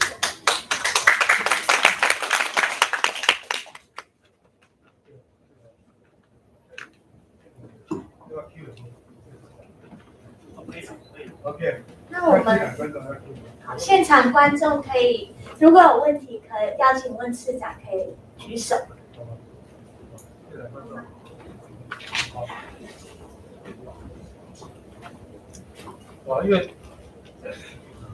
因为机会难得，那么现场的观众是不是有问题要问市长？出来外交也会很关心。这个在场有很多相关的学者专家，那个彭老师到时候了解。曾市长跟我个人也认得蛮久，很久。我想这个我自己刚刚出去一下，这个后面精彩的部分没听到，但是前面曾市长有讲了一个有一个词刚好也是我出给博士生的考题，就是俄乌战争是不是一个 game changer？ 那我想要问一下次长，就是说以您在工作岗位上，因为我们是从新闻从外面来看，其实早在俄乌战争之前，我们已经可以感受到，特别是欧洲国家对台湾的态度开始调整，对台湾的支持程度从过去相对10几20年相对冷漠变成热情。这个热情好像是发生在 Game Changer 之前。那可不可以请市长帮我们倒带一下，回到就是俄乌战争之前，欧盟或者是东欧或整体欧洲国家开始对台湾的观感改变，主要原因是他们自己的战略考量，还是美国因素呢？还是我们台湾自己民主深化？所以我知道可能都有，但是从您担任过驻欧盟代表来看的话，整个欧洲它的这个氛围改变是不是有它背景因素？谢谢。好，那么因为时间的关系哦，那么在场是不是还有两位学者要提问题？还是王老师、高成兄？来，高成兄来。那是蔡老师要不要提问题？好，日本就这样，因为一起提完之后再请市长一并回应。好，谢谢。我就问实际的问题啊，就是拜登这一次到印太地区来啊，就是说，那您评估啊，就是他对此行对整个印太的这个安全的发展有些什么样的一些影响啊？还有，当然很关心一个实际问题，就是他提的印太经济架构啊，你有什么评估？谢谢。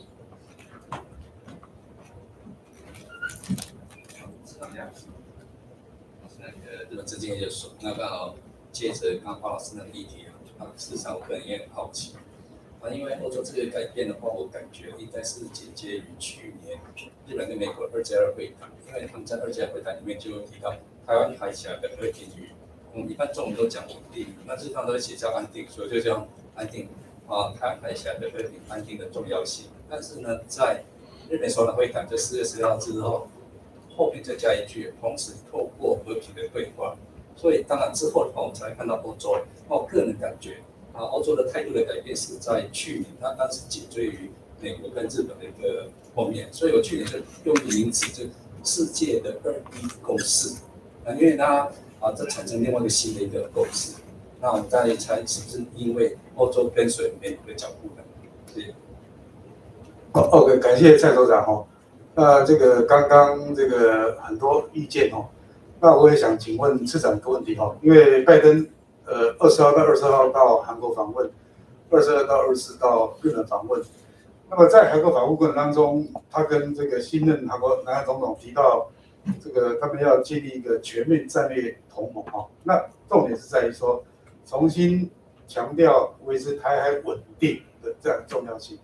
那么到日本之后可能会提 IPEF 这个概念那我们台湾应该怎么样来应这样的一个未来有可能的美日南韩的3国战略同盟？那台湾怎么来思考那刚刚可能问题很多了因为我们还有一些时间那么也今天市长来不容易所以是不是请市长来简短的回应一下？谢谢市长，谢谢。这4位提问题的都是我非常敬重的学界的前辈跟我的多年的好朋友。我不敢说是答案就是我的一点想法。从这个介正黄博士的这个问题说起，这个究竟是不是一个 game changer？ 我最近在国外参加一个会议，那个会议是有20几个国家的官员在那边参加，也有人问到的就是说，这一次的俄乌战争会不会改变国际的 international order？ 这个大家就在做一些讨论。大家的有一个人就这样子来问要问这一次的俄乌战争会不会改变呢？那是4月底的时候在国际上开的一个会议，那就问说，2014年克里米亚被俄国拿去的时候有没有改变国际秩序？如果你2014年克里米亚被拿走，好像 international order 好像也没有改变太多的话，你如何来 justify 说这一次的俄乌战争就会改变国际秩序？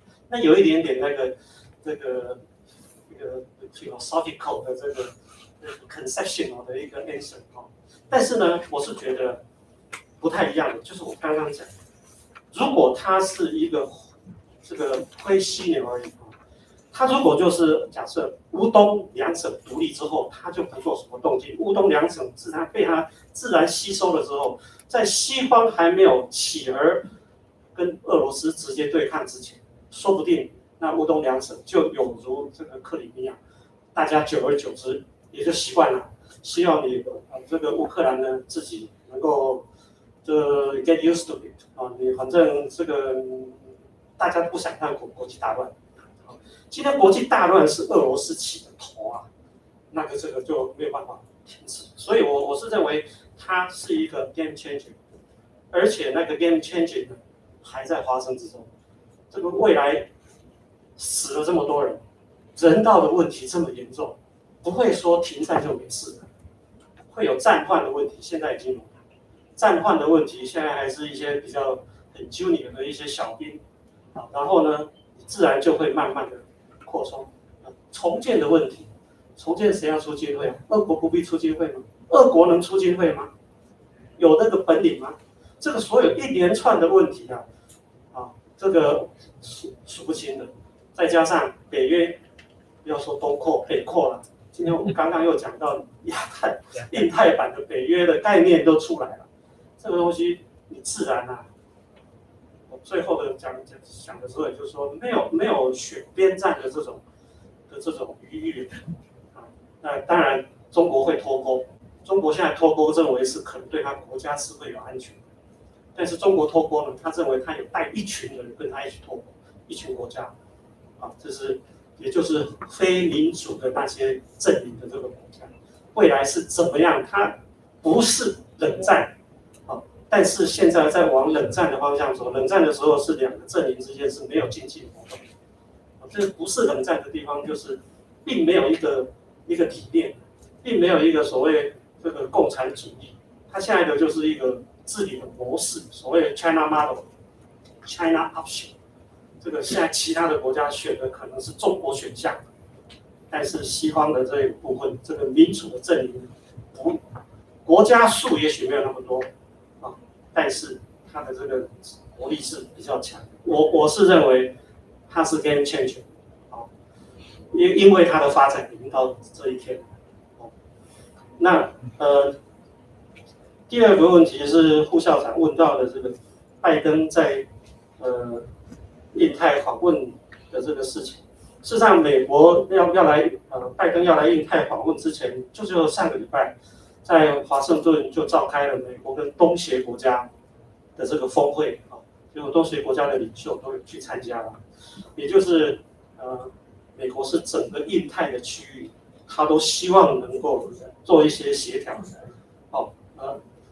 这个，所以呢，我是看到的就是说这个拜登在印太这边的这个访问，跟他未来整个印太战略是完全并行而不悖这是他很重要的一环然后这个部分呢，像跟所长这边也提到，他先访问韩国，再访问日本，这美日韩三国的这种战略同盟这种关系我们台湾是如何来看待，台湾是如何来因应的这一点。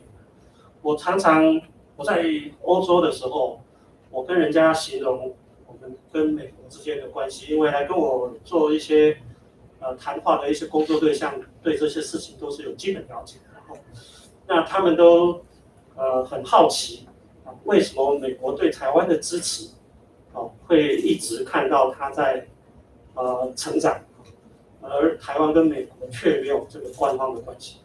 我的一个很简单的说法就是，台湾跟美国之间不是 diplomatic ally 但是我们是 strategic ally， 就这么简单。那差别在哪里？我就问，究竟是 strategic ally 比较重要，还是 diplomatic ally？ 你在联合国有将近大概有200多个国家成员国。这个成员国之间有些成员国之间，老实说，他们根本都没有什么这个交集啊，没有什么交流。但是 strategic ally 就不一样了，我们跟美国之间是 strategic ally， 虽然不是 diplomatic ally， 但是呢，我觉得这样的一个情况可能会越来越明显。所以你会看到很多这个台海和平稳定的这种跟地缘政治有关的这个描述里面，一再把台湾提出来，因为这个是铁的事实。啊，这个地方的这种重要性，我想几位前辈都很清楚。这个关系到中国海军的发展，特别是它的这个这个水下力量作战力量的发展，你很清楚，它必须要有一个这个基地，不是只有海南岛那个基地的，其他的地方都太浅，不适于这个水下作战，它必须要有另外一个地方。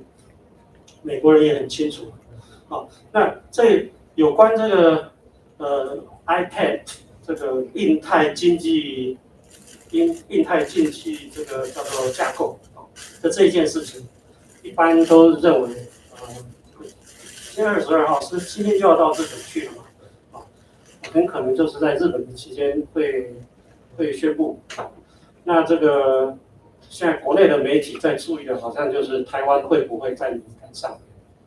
我还是要跟各位说明一下，即使台湾没有在上面的话，那也是因为这个 strategic ally 跟 diplomatic ally 之间的不同，它没有办法在大国之间的思维跟台湾是小国，跟小国是不一样，大国是看大局啊，它的所有念之在之的不会是只有台湾的问题而已，它念之在之也不会是只有台海领域的安全的问题而已，它要想到很多的事情。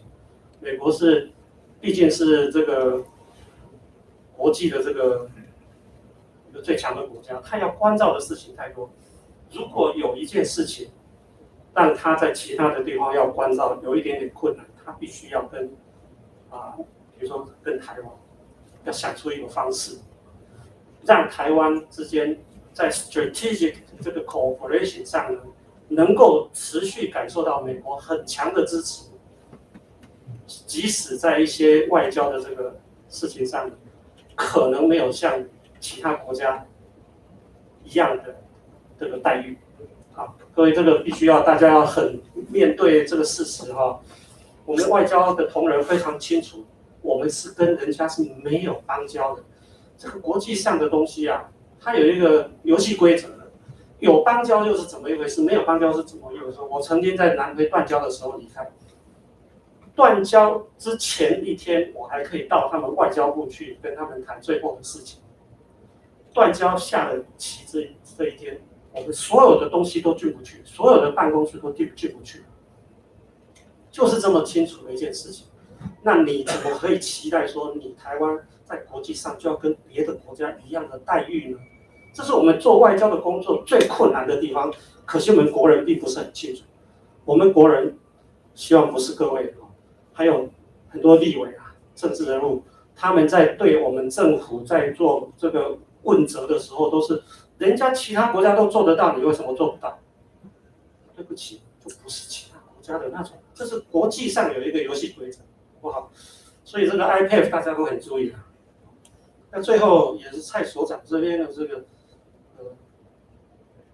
像这边是问到，你是讲到这个，你是研究日本跟台湾关系的，是不是？因为我觉得它应该是跟随着美国跟日本的国家会谈或者日美首脑会谈，他们先提出说他按这个。对，这个是去年一个很大的发展，从4月份开始，那时候还是前首相的时候，他到这个华盛顿去，4月16号吧，如果没有记错的话，拜登跟前首相这个菅首相，他这个一起就在日本，这个是很重大的事情，在他们的联合声明里面就讲到了重视台海的和平与稳定。当然，它后面就是希望两岸之间用这个要恢复这个协商，但的确没有错，在美日的峰会之后呢，接下来就美韩也提到同样的话，然后呢，也就是G7 吧 ，G7 在欧洲，然后在这个欧盟跟北约都提到同样的，所以这个就是我刚刚讲的，你在战略的这个事项，就是国际地缘政治的这件事情上，台湾的重要性是没有办法忽略，这是我们的强项，我们必须要。但我们的强项，我们也要能够跟人家一起，能够不要差太多。我们自己的这个自卫的能力要提升啊，这也是我们现在非常积极在做的事情。这个就没有办法再跟大家分享太多了，所以我就这样子简单的做个说明就好了，好不好？谢谢啊，谢谢大家。谢谢曾市长，那我们请市长到台前，然后由翁所长代表主办单位赠送礼物。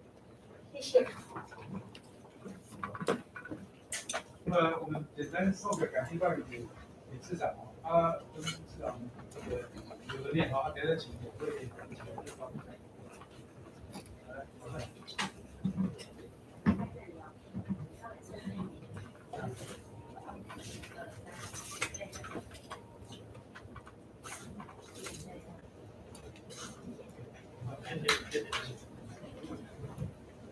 然后你继续宣布议程。那我们现在开始到10点10分是休息的时间，第一单元会在10点10分开始，再请大家准时入座，谢谢。We will have break time from now to 10:10, so please be on time. Thank you. OK， 好，谢谢。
Später? Nee, was vorhin gesagt hast.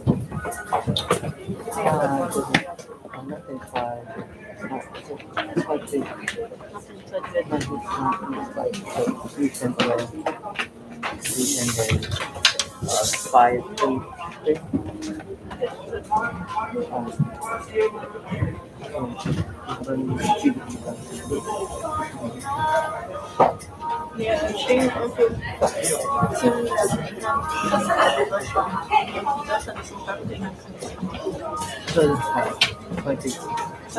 Ja, heute. Ja, sicher.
各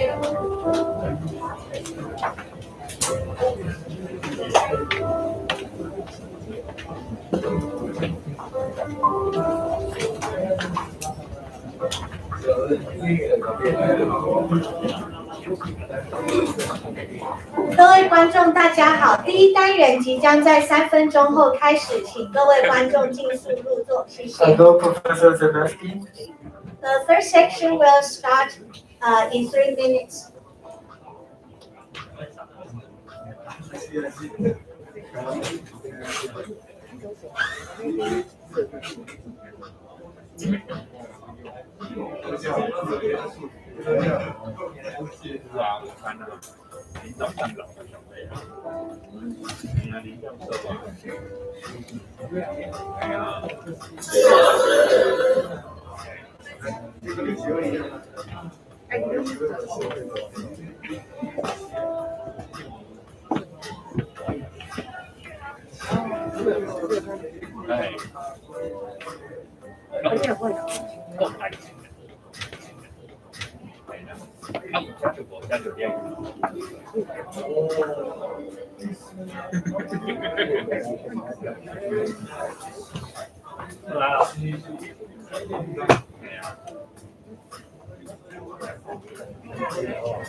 我抽的话，你还有出就费，你就拿去。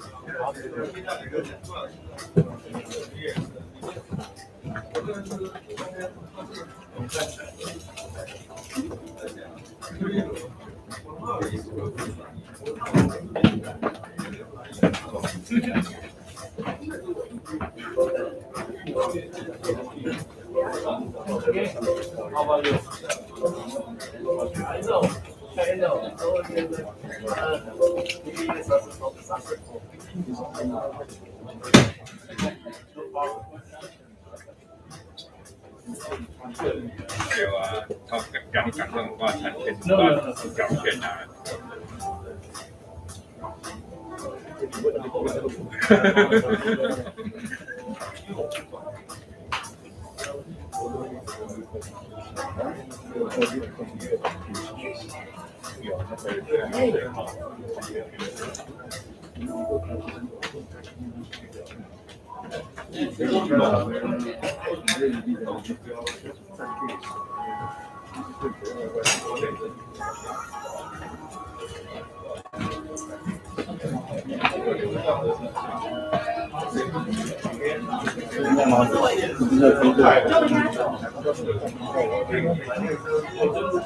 工作了吗？还是工作？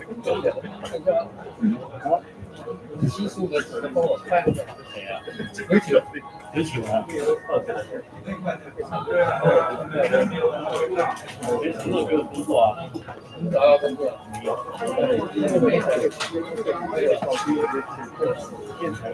到会。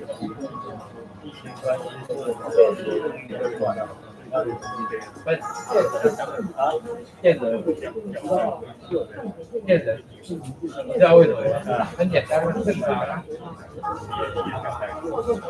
Ladies and gentlemen, let's begin the first section. The topic of this section is the evolution trend and theoretical development of international rules under the competition between US and China. We will have 4 articles to deliver today. Now, please allow me to announce the rules of the conference. The moderator has 5 minutes for the introduction. Each presenter has 12 minutes to present their article. We will ring the bell once after 10 minutes and twice when time is up. Each discussant has 8 minutes to give their comments. We will ring the bell once after 5 minutes and twice when time is up. There will be 5 minutes in total for Q&A. This section will be hosted by Dr. Kao-Cheng Wang. Dr. Wang is the Vice President for International Affairs at Tamkang University. Please welcome Dr. Wang.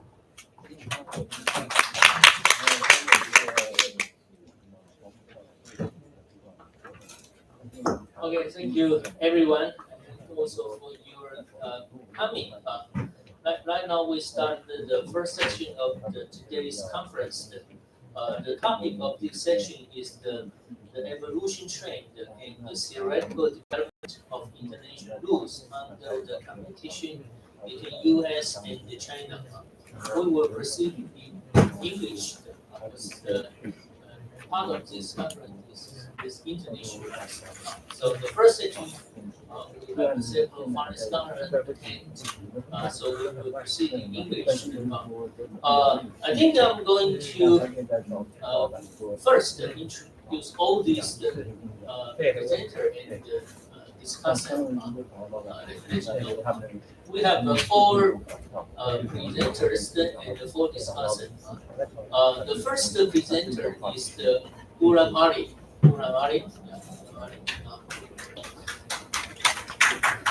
He is right now the associate professor at the School of Marxism and the Department of Political Science at the Sichuan University of the Science and Engineering.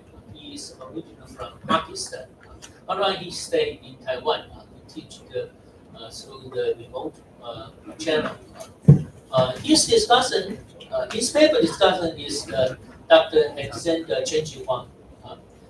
He is currently the associate professor of our graduate institute. I think everyone knows him very well. The second presenter is Dr. Pascal Lotes.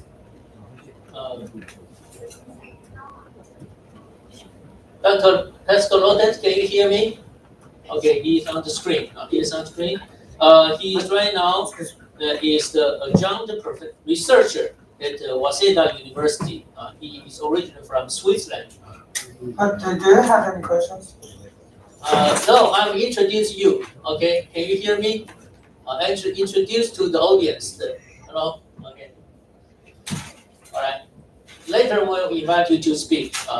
And his papers, the discussant is Dr. Xixun Cai. He is the professor and the director of the Graduate Institute of Japanese Political and Economic Studies at Tamkang University. The third presenter is Dr. Yavor Kostendivo. He is currently an assistant professor of international affairs, the Master and Diplomacy Bachelor's Program at Minchuan University. Actually, Yavor, his Chinese name is Sen Yavor. He graduated from our institute. He's originally from Austria. His paper's discussant is Dr. Fu Chang. He is currently associate professor of Graduate Institute of European Studies at Tamkang University. The fourth presenter is Dr. Lucas Zemke. Lucas, can you hear me? Lucas. Yes, I can hear you. Yeah, Lucas, we just saw you not long ago at Taiwan. We're now glad to know you returned home safely, but now you also joined this conference. Lucas is an associate professor at the Faculty of Political Science and International Study at the University of Warsaw. He is from Poland. And University of Warsaw and Waseda University, these 2 universities are also Tamkang Universities, the sister universities. We are glad to have them here. His paper will be discussed. That is the first discussant is Dr. Zhengfeng Shi Zhengfeng, Professor Shi Zhengfeng. He used to also teach at the Tamkang University, Public Administrative Department. Right now, he's the professor at the Department of Indigenous Affairs and Development at the National Dongma University. Okay. Without further ado, I will right now ask the first presenter to present his paper. Then we'll follow by the discussion.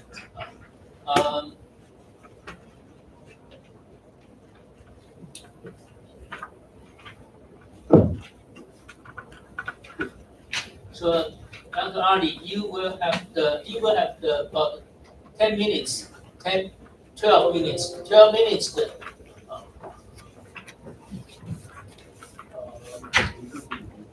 Thank you very much. Thank you, Chair. You will have 12 minutes and 2 minutes left will ring to remind you, right? Yeah. And the second ring, you please start. Okay, we will have time for others to comment and raise questions. Okay? Thank you very much.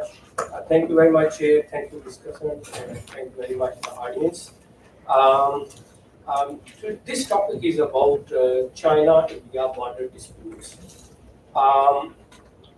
If we see that from after 1962 war, from 1963 to 2012, in about 50 years, there was major 5 clashes between China and India on their border dispute, on their disputed border.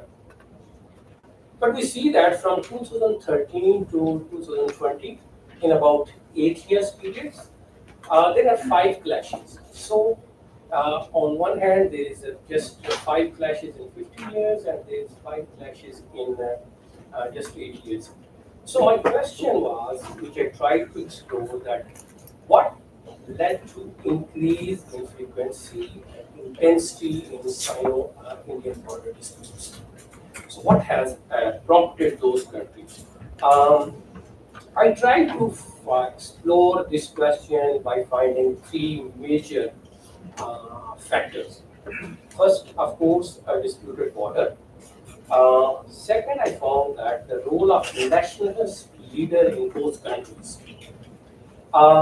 Third, I also find that there is a growing impact of international politics on China-India border dispute.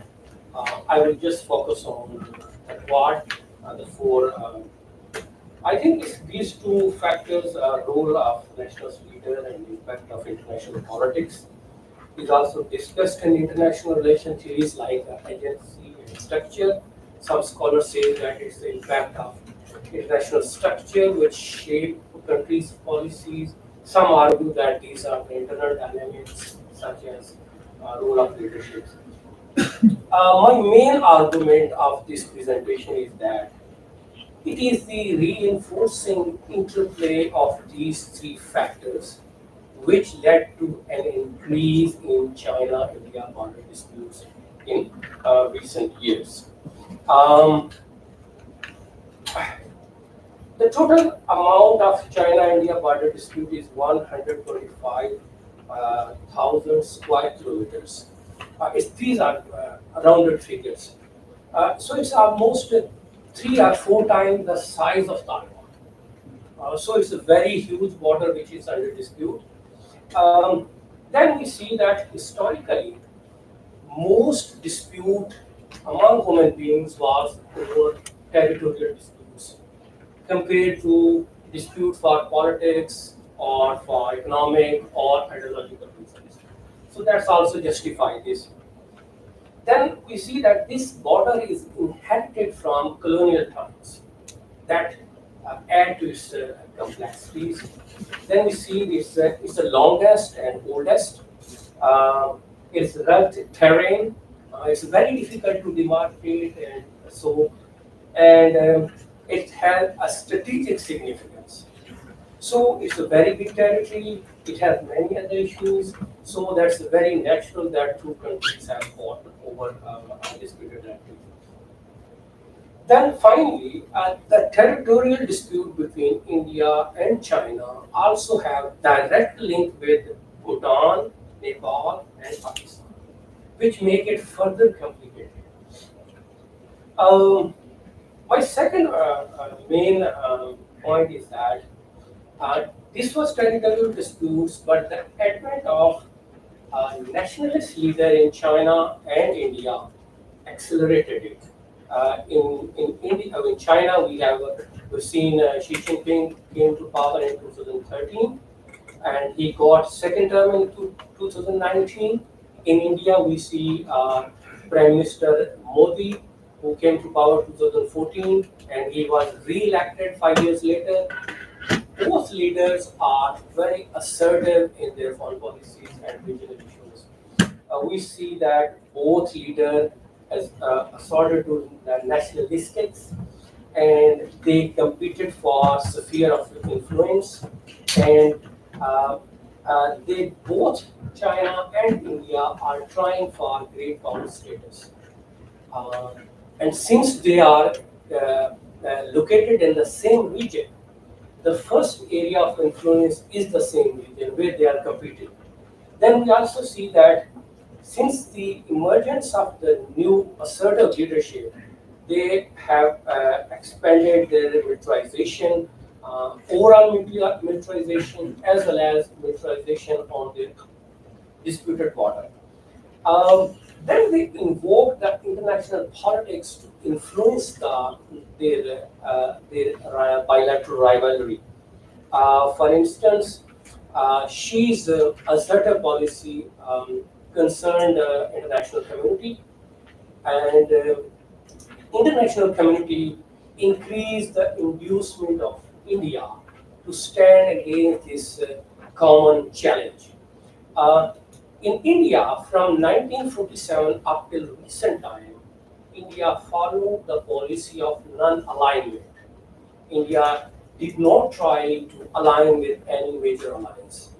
But since the Modi government in power in 2014, India is gradually reviewing its non-aligned policy and is showing willingness to join international partnerships for, of course, India's own interest. So these policies of these two leaders begin to allow international politics to influence upon over this bilateral rivalry.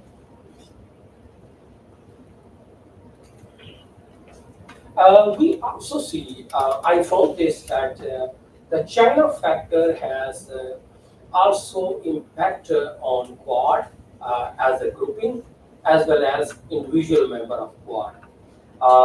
The China factor seems to be a major driver behind the growing the growing India-US relationship.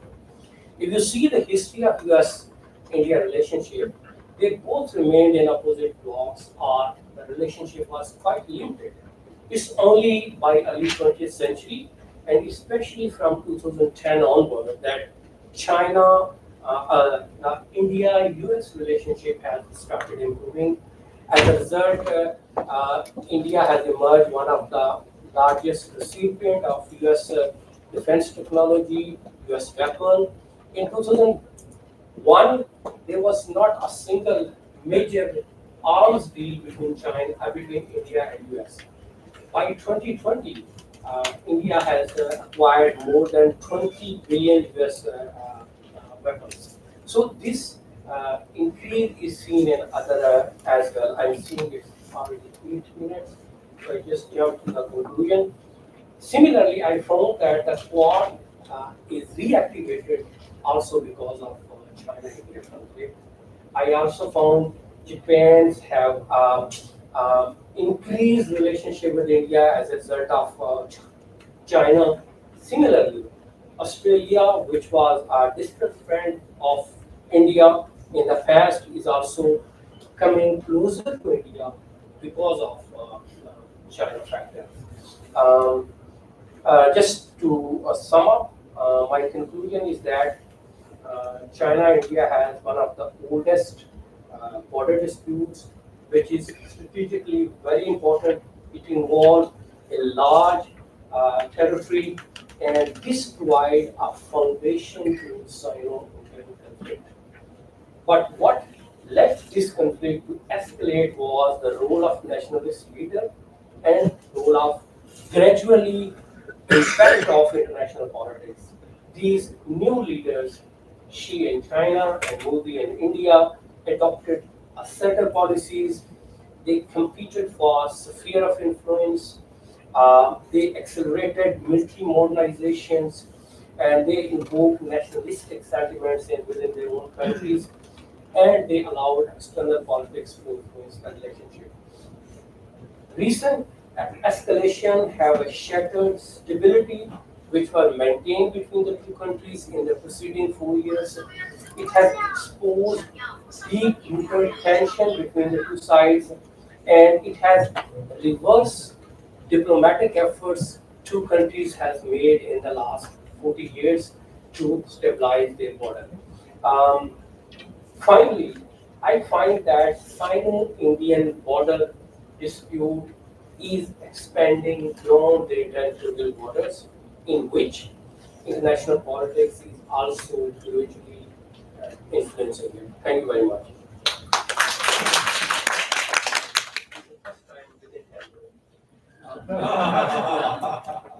Thank you, Raj. You said good presented, but still very clear to every one of us.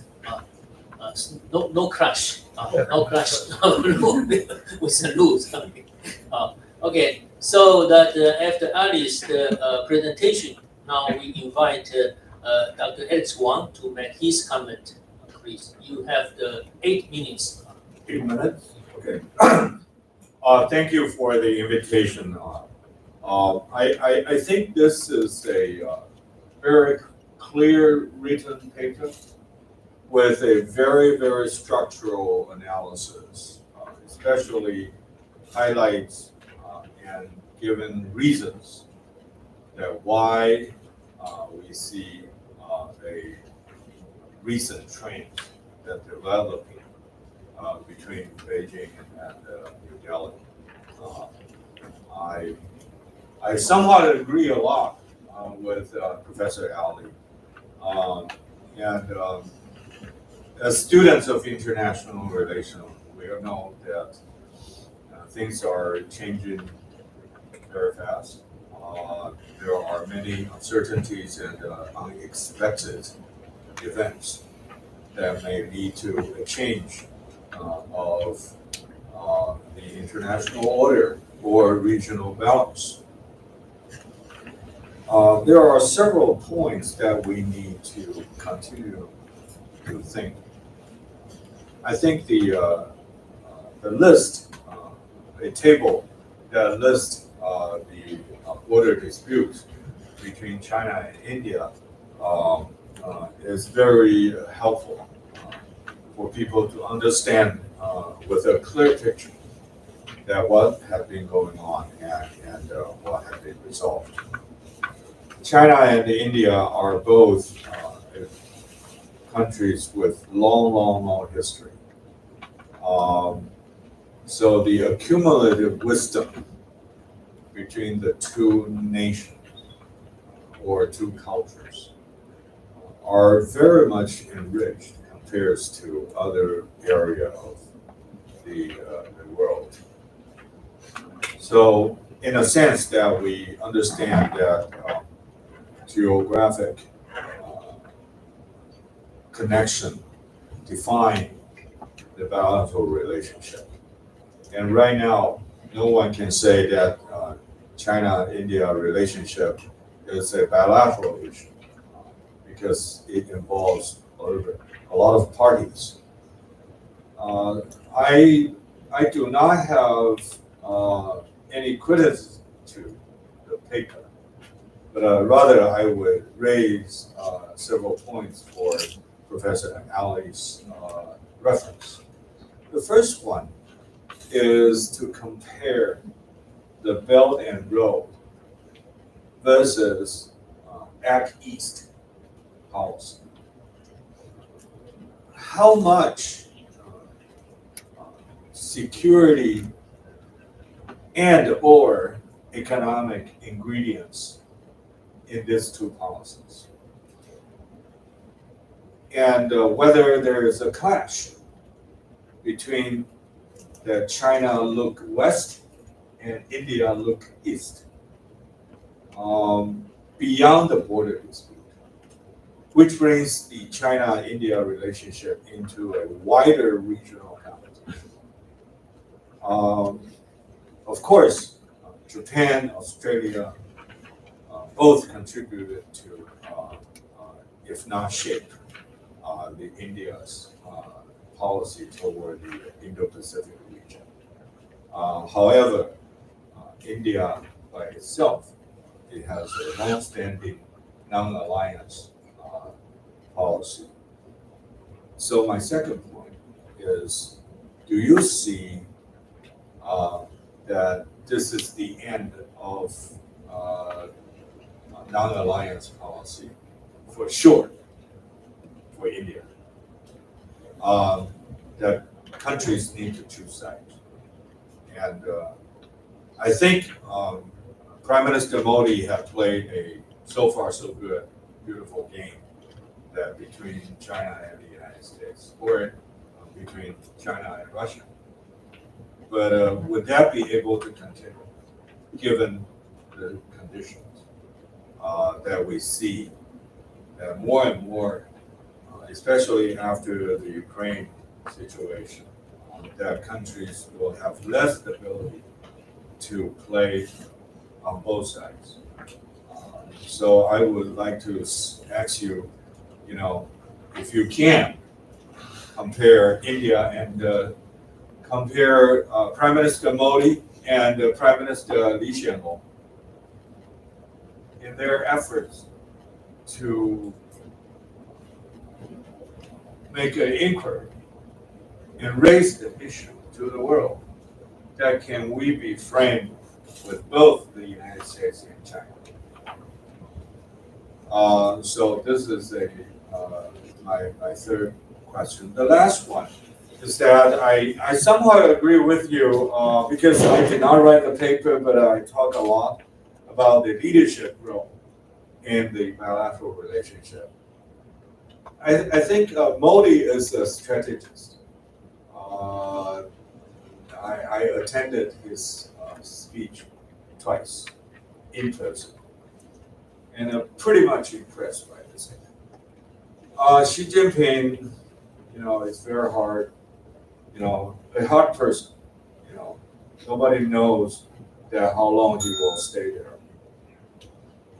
Do you think that after Modi, constitutional defined, and after Xi Jinping, would that be any break? That's the question you asked, but I want to send it back to you, because at least Xi Jinping probably can go a little bit longer than Prime Minister Modi.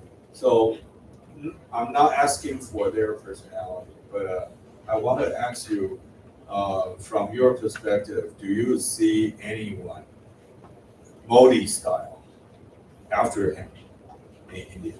Thank you.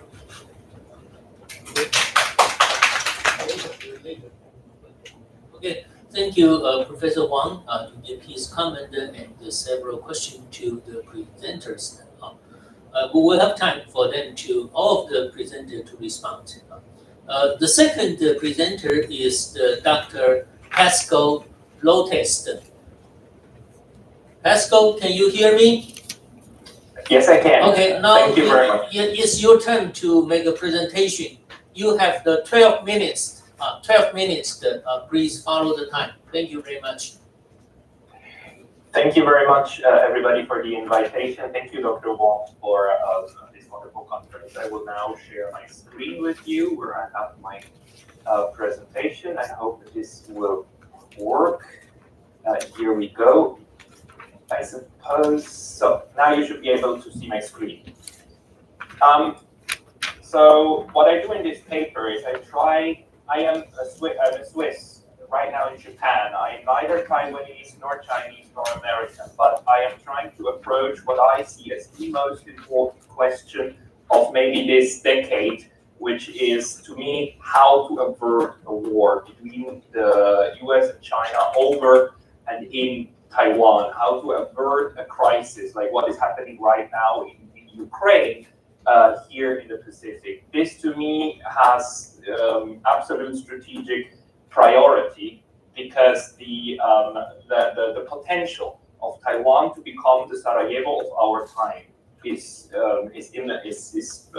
huge. So what worries me the most at the moment is that when I speak to Chinese, Taiwanese, and American friends, what I hear more and more is the idea that maybe war cannot be averted. And this is highly dangerous because it creates what in international relations we call a self-fulfilling prophecy. If we start preparing for war and everybody thinks that war is going to happen, then we must not be surprised if war is actually the outcome. So the argument in my paper is that we need to create the structures and the conceptual space for a non-violent solution of this conflict. So what I'm saying is that we need to imagine a non-violent future.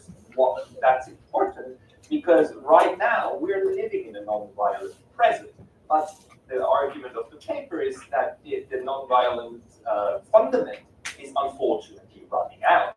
And what I'm claiming in this paper is that non-violence is not conflict avoidance, but it's the art of conflict management.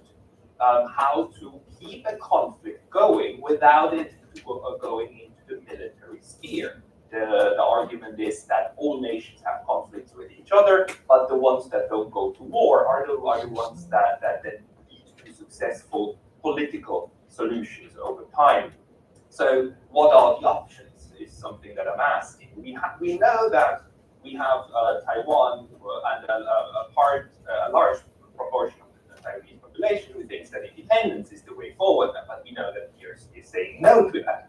We have a counter proposal from the ROC, which is one country, two systems, and we all know why Taiwan says no to that, because look at what happened to Hong Kong. So we know that these are probably not two ways that either side is willing to go.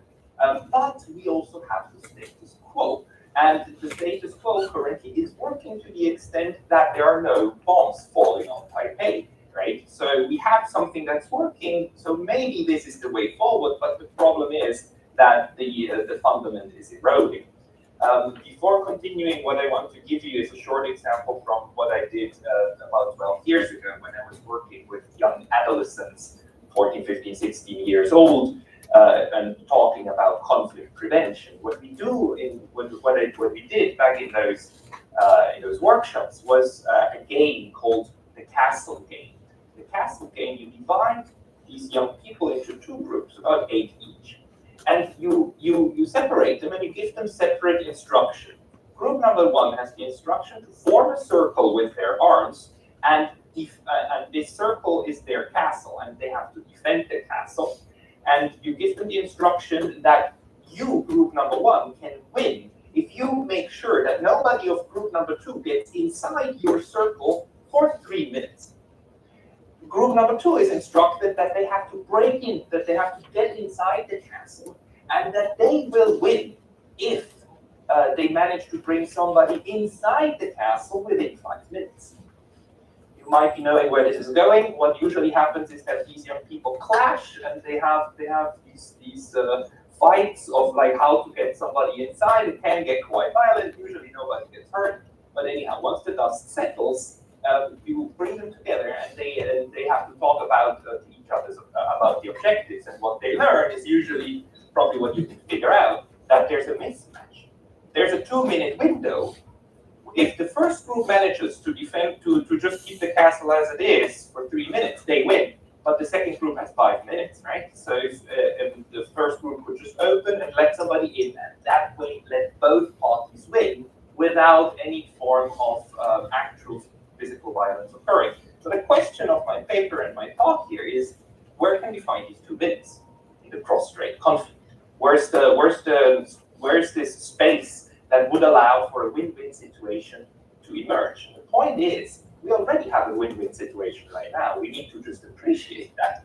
The 1992 consensus, which I then discuss in the paper, is built around the smallest common denominator that is currently running, which is the C in ROC and PRC, right? Nobody under the 1992 consensus concept disputes the China in the 2 political processes, right? The Taiwan is the Republic of China, and the idea that both sides basically claim that they're China is something that unites them. Why? Because the alternative to the consensus would be accepting the political reality that we have 2 Chinas at the moment, right? We had we have two Koreas, North and South. We had two Vietnams, North and South Vietnam. But we never talked about North and South China, right? Why? Because that was in the interest of both groups. Because the conflict, as it started, was built around that issue. So here we have an example for 2 minutes currently running because you create this different situation.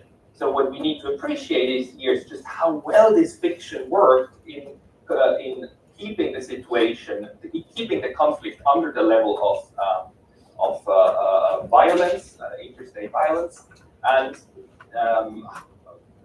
but that the original conflict also is running out. What do I mean by running out? The core of the conflict has changed, right? The conflict question used to be who gets to beat China, and the 1992 consensus is still built around the question: who is China? Is it the PRC or the ROC? But nobody officially, we don't question that there's one China, right? And that's also the consensus with the United States in a slightly modified version. So the conflict now has, after 70 years, morphed into something else, which is what is the status of Taiwan?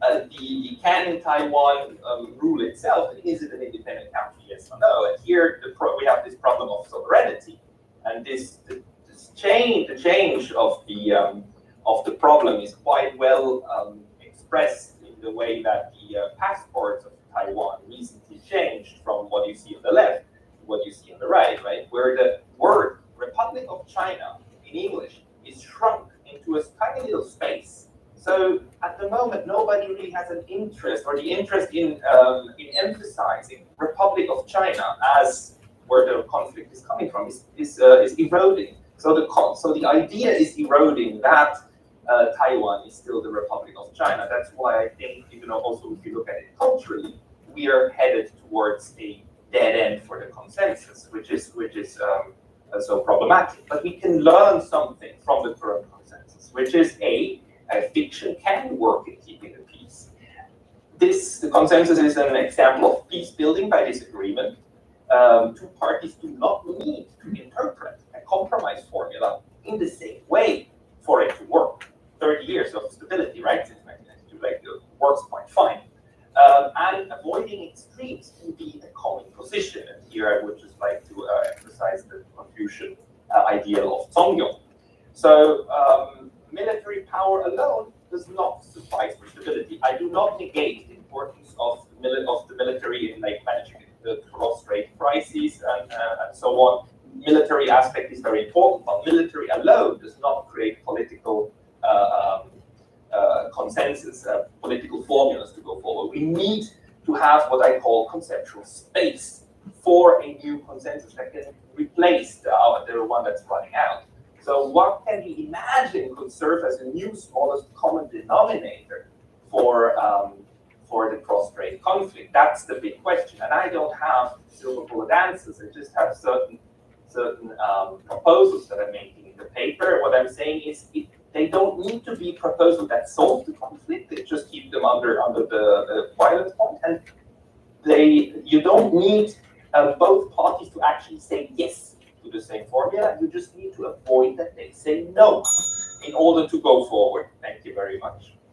So my suggestion is to follow partially what Lu Shuyan is proposing, the Zonghua and neutrality formula. Go back to smallest common denominators, like to separate the identity issue from the military issue through Zonghua on the one hand and neutrality on the other, and imagine something, for example, like a sentence: Taiwan is a multi-ethnic island belonging to the Zonghua or Zhonghua world. That a large majority of Taiwanese is part of the Zonghua world is pretty much undisputed. So this would be something that China, for example, couldn't necessarily say no to. They would say it's not enough, but they would not say no. So that would, to me, already be a step forward in this process of trying to find a new smallest common denominator. And then what I propose, it's not clearly clear in the paper yet, but it will be included, is create something like a three middles principle built around Zonghua, Zongli, and Zongyong. The political level create refocus away from China in the sense of Zhongguo and go towards focus on the Zonghua aspect of for the political level, on the military level. I follow Liu Xuyan, and I think it is an idea to try to take Taiwan off the geostrategic calculus by making it neutral. There are examples in history, for example, the Åland Islands between Sweden and Finland, where exactly that arrangement was chosen in order to make sure that you don't fight over a military piece of real estate, and on an ideological level, try to emphasize Zongyong, avoid the extremes, and create around that something like a new Dr. Lotus, the time is up. Until it needs to be renegotiated again. Thank you very much for your attention. Okay, thank you. Yeah, I'm sorry to interrupt you. I think you hear the break. Maybe you're going to end soon. Thank you very much. We just have about 12 minutes, a little bit more, to end your presentation. I think you started issue question that very much concerned to Taiwan, and you from third observer, third person standpoint to raise your suggestion for possible solution for these important cross-strait issues. Okay, now we invite Dr. Tseng to give his comment. You have 8 minutes. Thank you. Thank you very much. I think I have just a little question. The first one should be the because you use the word is called the One China principle, and you also United States in 1979 used this one is One China principle. But I think United States didn't use the word principle; they prefer to use the policy, not principle. And the next one should be the page, or the same one is page 7. You also use the One China principle. I think they don't use the One China principle. And you must understand because in 1979, United States said acknowledge. They didn't say recognize. Even Japan in 1972, they use the words called understand, respect. They don't use the words recognize. So acknowledge, respect, understand is not recognized. So you must understand this one. And I think just a little mistake because on your page 2, you call Republic of China is PRC. Republic of China should be the ROC, not a PRC. Okay, this one. And I have a little joke because this one maybe is from my little jokes. You must say Republic of China. Next one, People's Republic of China. So mainland China also uses the Republic of China. If you use the English translate to the Chinese, use English translate to Chinese. Republic of China is called 中华民国. So People's Republic of China is 人民的中华民国.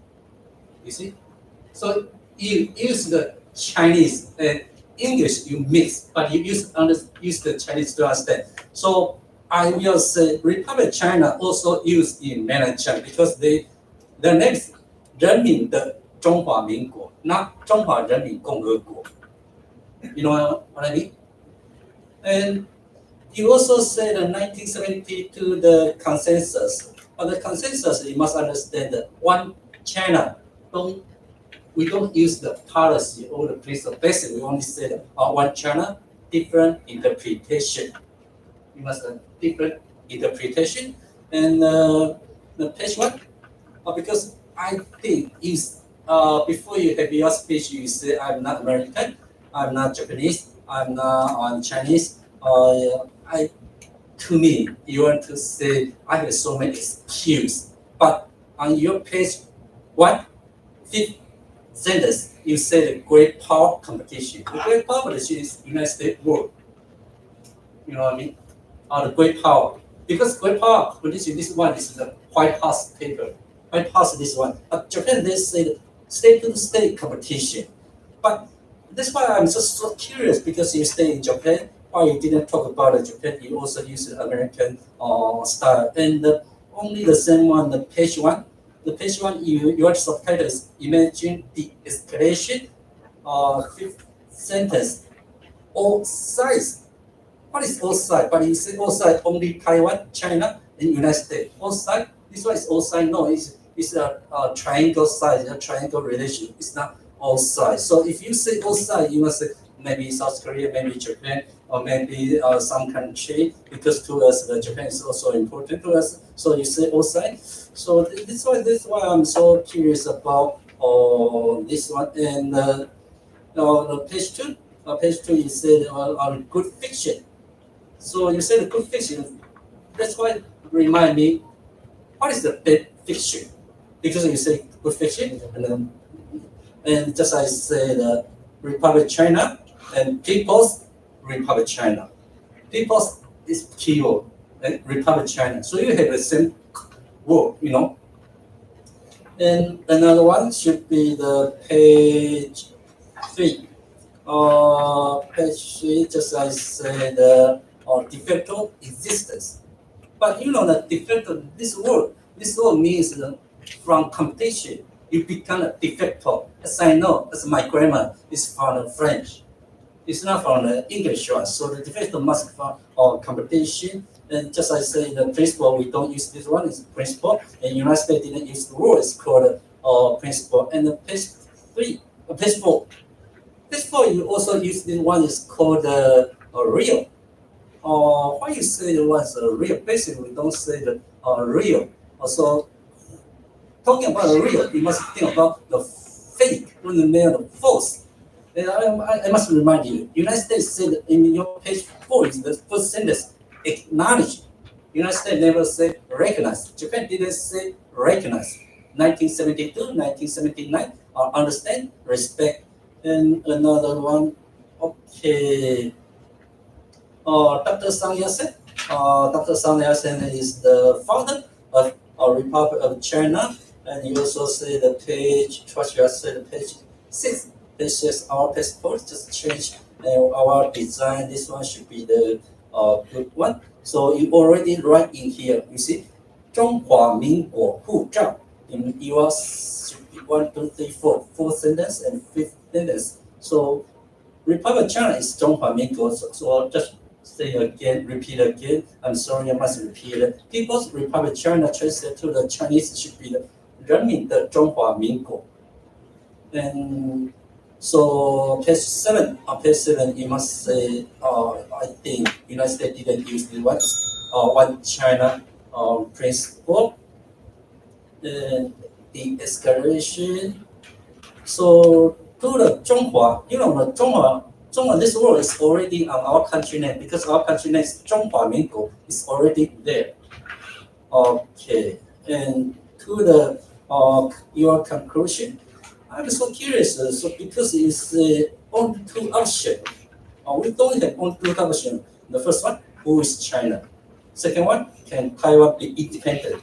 And maybe we have third option, sovereignty. We didn't talk about the sovereignty because you know, Republic of China is a sovereignty country, but it gives us only a sovereignty because you say I don't want to have the war, but you say the war on your target. I think you push Taiwan to the war because you already write a war over there. Because you are saying the what should I say, the full, I forgot your word is called full prophecy or full professor. I feel it pushed Taiwan to the war, not to escape from the war. Okay, I think it's almost 8 minutes. So it's just remind my personal joke. People's Republic of China. And Republic of China. Republic of China already in mainland China. Thank you. Okay, thank you, Dr. Tsai's comment and some clarification. Okay, third presenter is the Yaver. His the title, the paper, the title of his paper is "Competitive Regime Creation: China's Institutional Statecraft in Central and Eastern Europe." 谢谢老师。Good morning, everyone. So first I would like to thank Professor Wang and Professor Wang for inviting me. It is very good to be home. I graduated from this department, so it feels good after 5 years to come here and deliver a talk of my recent research. Now, we're talking about how United States and China or the competition, right, influence the world. Now, I would say today my talk maybe will provide a little light on this. Keep in mind that my paper is on page 66. There's symbolic, in this book, right? So you might want to follow because I'll talk quick and because of the time. So I'll scroll very quickly through the data. I have a lot of data on the slides, so you can read some of the numbers here. All right. Basically, I'll go quickly to introduction, some evidence and analysis, but I will skip through the second part probably, and then I'll move towards the last one very quickly. All right. Some of the concepts, there are some new concepts in international relations, particularly Robert Cohen has been very vocal in terms of context multilateralism. And another one is from Brookings Institute from 2007 is what we call institutional statecraft. This is very similar to economic statecraft, but rather for institutions. All right, something is happening, technical issue. All right, I'll just keep talking a little bit these two concepts, and then later you can have a look. So basically, I try to intersect these two concepts and see if China is using international institutions and how creating and using them and how to what end. And then I would look from strategic point of view towards means and ends, right? And try to come up with a different. This is not working. I'm sorry. All right, now maybe now. Okay. We're not here. All right, so there's definition for context multilateralism. That is, institutions are created by a coalition of discontented actors to better serve their interests because they might not be happy with the existing institutions. And the new formations inter alia, I would argue, they could be used as bargaining leverage, signaling, moderators of freedom of powerful actors to exercise authority. This has been researched from previous research, and then based on that, I would argue that in terms of China's creation of the 16+1 forum in Eastern and Central Europe, then I would argue that China is in a way maybe trying to contest. So that is what we want to answer here. Is China trying to contest the existing order via institutional statecraft, right? So I use, as I said, a framework for analysis that is based on creation of multilateral institutions as means or ends. And then I come up to 4 outcomes that could happen if we use it as a mean, then transactional basically goal. Then we can coerce state to change behavior for particular reasons, or as a transformational shape state interest. The European Union is quite transformational because they require it to be democracy to enter and to follow democracy, right? But we'll see if China is going in that direction or not. And then as ends, we can create institutions to actually either support and bolster existing institutions or to be a corrosive effect, meaning to weaken the existing institutions. So these are the 4 goals, and I draw heavily here on economic statecraft as theory, and then this is basically adapted towards institutions rather than economic means only. Why do I do this? Because one of the goals of China, spelled out in the 16+1, is institutional development. There are 12 goals, so keep in mind that I'm not having all of them on the focus, just focusing on that institutional argument. So my arguments are that measuring effectiveness first should be used gradual, not in success and failure, rather than gradualization, and then we can try to find out if there has been some benefits for which sides. And then creation of competitive multilateralism institution triggers strategic multilateral countermeasures. This is a subsequent argument. Basically, these are the responses, but by those that are already establishing the institutions, and then they might decide to establish sub-institutions to counter that, or they might want to what we call take over particular other existing sub-institutions to actually respond to the newly formed institutions. So basically, it becomes a lot of back and forth. The international system, because of that, is transforming towards multilateral multipolarity. I'd argue it is going towards that end. We are still in a transitioning mode. So some people would argue that it's going towards new Cold War. I disagree. I believe that the system is moving towards multilateralism. So very quickly here, this is the overlap of the different, there are three frameworks, institutional frameworks in Central and Eastern Europe, at least three, but three major ones. One is the 16+1 forum, one is the 10th by the European Union. They responded after they recovered from 2008 financial crisis. And the third one is by Poland, Lithuania, United States, which is called the 3Cs Initiative. Please have a look in the paper for more details. Here are some on the background, the goals of the 16+1. Keep in mind the 16+1 predates the BRI initiative, all right, by 1 year. So it's like a stage testing first to see if it works. So they're complementary. 3SI complements BRI later on. BRI, of course, is more important. So here's a lot of projects, a lot of data, as I said, I've pulled from different sources. But for me, I want to focus on this slide, which is what is China doing with these institutions? First, China uses a three-dimensional framework. It goes vertical, horizontal, and time-oriented. All right, so this is like totally 3D. So very, very futuristic. All right, so what they do, vertically they go on different levels, like ministerial, regional, and local, like the mayors forum in these countries. Then also they go horizontally in different areas like economics, environment, education, culture, and so on. Much more than that, people-to-people exchanges. And you can see, for example, in education, it is a flurry of institutional creations. Many of them nowadays, they try to actually move from being China-centered to actually diffuse some of the power, because there was criticism in 2018 that they are actually too like multilateralism for bilateralism. So they were criticized to make it more multilateral. So they started diffusing, and many of these headquarters now, especially for educational purposes, are actually in different countries. Like we have in Bulgaria, I think, you can see on the slides, and we have also for finance and for environment, it's in Montenegro for environment, in Latvia for, so they try to make it a little bit more egalitarian, if you want. So these are the of course, the factors that affect all this is the countermeasures and the geopolitics.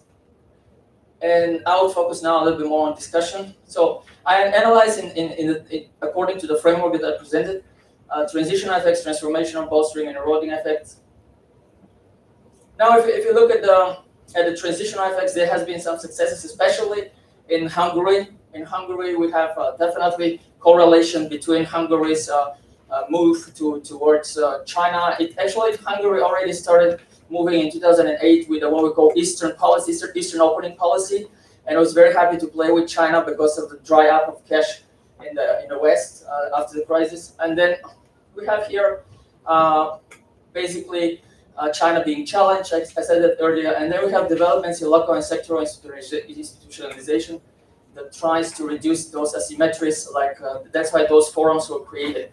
Having said that, is mainland China then trying to really become egalitarian is still an open question, because probably the answer is no, because the sectors, the projects I show you, the sectors like finance and the money is quite often still in the hands of China. The headquarters of these private equity funds and the other funds basically are in Hong Kong and in Beijing. So they still control the money. So if you still control the money, it is still, although the headquarters might be somewhere else, the funding is in your hands. So I would still argue that there's a long way for China to actually make us believe that it is moving towards egalitarian, fair, multilateral framework.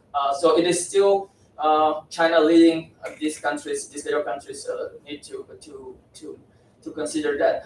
Some success, however, China has achieved in Hungary, Greece. Greece is a newcomer only after 2019. It joined, and then Latvia dropped out, Lithuania, dropped out last year. Then in Bosnia and Herzegovina and Montenegro, they're very vulnerable, dependent. They even took billions of loans and asking European Union to actually help them repay, especially Montenegro. They could be parallel draw to Cambodia. It's not in my paper, but we could see how China does that in other regions in the world, and then also draw some analogies, but I'm not going to talk about this, there's no time. Transformational effects, I would say that China is not yet using institutions towards that end, but it is providing the framework, meaning that it could start doing that in the future, because it is actually building, experimenting and building those institutional frameworks to that end, I would say that maybe we cannot have evidence now to say that it wants to do it, but if you have the means, then you actually could later on if that becomes your goal. Right now, the goal is still pretty much transactional, and we saw that in some countries like Hungary and Greece, they blocked some of the European Union's policy on human rights towards China and so on. They couldn't go forward because Hungary blocked them, right? So this is what transactional means. Transformational, I think that China doesn't yet have that goal. But what we can talk is about transformational effects is that actually because of China's and some of these countries going very close, there might be correlation. Here there is some data found that you can see that the green line that goes very much downwards, that is Hungary's capability of what we call accountability of the government towards its civil society. And Hungary is deteriorating very rapidly, even below Serbia already in that respect. So we can see that it's becoming pretty much authoritarian. Then there is, in terms of bolstering effects, provided assurances, he invited observers like from Germany, even invited Germany to join the framework. So in a way, China has been trying to show that it is not trying to really challenge European Union, at least the regional framework, the 10th. So it tried to convince them to play with, but it didn't work out. But maybe we can say that initially, China was trying to see if it wants to use those frameworks to challenge or not. So it did definitely, as an end, tried first to see what will be the response. And at least in the regional dynamics, it tried to get some of the European countries on board. However, there's a research done that actually there's more, the evidence suggests that it's more towards corrosive effects, because in terms of those participants, you can see on the left side, we have active participants in the 16+1. The correlation is that they're all Euro-skeptic, meaning they become skeptical towards the European Union or the institution there. So we can see that the more there is a statistical research, the more countries are playing with the 16+1 and interacting with China, the more actually they become Euro-skeptical. Again, with a grain of salt here about this evidence, but that is quite interesting to find out that then we can conclude that actually maybe China's institutional frameworks, intentionally or not, are actually having this corrosive effect. Right? Let me conclude very quickly because I'm running out of time. So basically, there's little success in using the frameworks as transformational or transactional, right? Because even Hungary and Montenegro, these are still exceptions. But what we can conclude is that China has been built a very, very comprehensive 3D in all directions with future forums and for youth and for other institutions that actually investing billions of dollars in this kind of institutionalization is not a joke. Even if right now they're having setbacks, like with Lithuania dropping out and so on, and the Ukrainian war, we cannot underestimate the fact that China is looking towards the future and trying to actually use those institutions towards those goals. And in a very limited way, so far it has been successful, and especially in terms of enriching itself with goods and other things. Well, I'll stop here, and please ask questions if you want. We can engage in a discussion, and then I can answer maybe some of your questions. Thank you. Thank you, Yammer. He used the case of the 16+1 to show that China's economic statecraft in the exam is the impact. Okay, though the discussion is the Dr. Chang, you have the floor. 8 minutes. Okay. Thank you very much, Mr. Chairman. And then thank you, Dr. Wang, to invite me to join this conference. As we know, it is not easy to describe the complicated relationship between China and Eastern and Central and Eastern countries. But Dr. Konstantinov has successfully described this topic within 23 pages. It's my pleasure to be the first reader of this paper. This paper is very, very informative. You got a clear logic and a personal point of view, and it's very easy to read. But to upgrade it to another level, I would like to make a few suggestions. First of all, I totally agree with you to use institutionalism as a theoretical mean to describe the institutional transformation in the Central and Eastern countries in the context of rising China. You accepted the idea of Stephen Krasner. She said she defined the institution with 4 elements, namely principle, norm, rules, and the political procedure. And the institution will create a possible cooperation among actors, but the institution will be transformed if the power structure is changed. Therefore, the rising China is in the Central and Eastern Europe is a big challenge to the given institutional structure.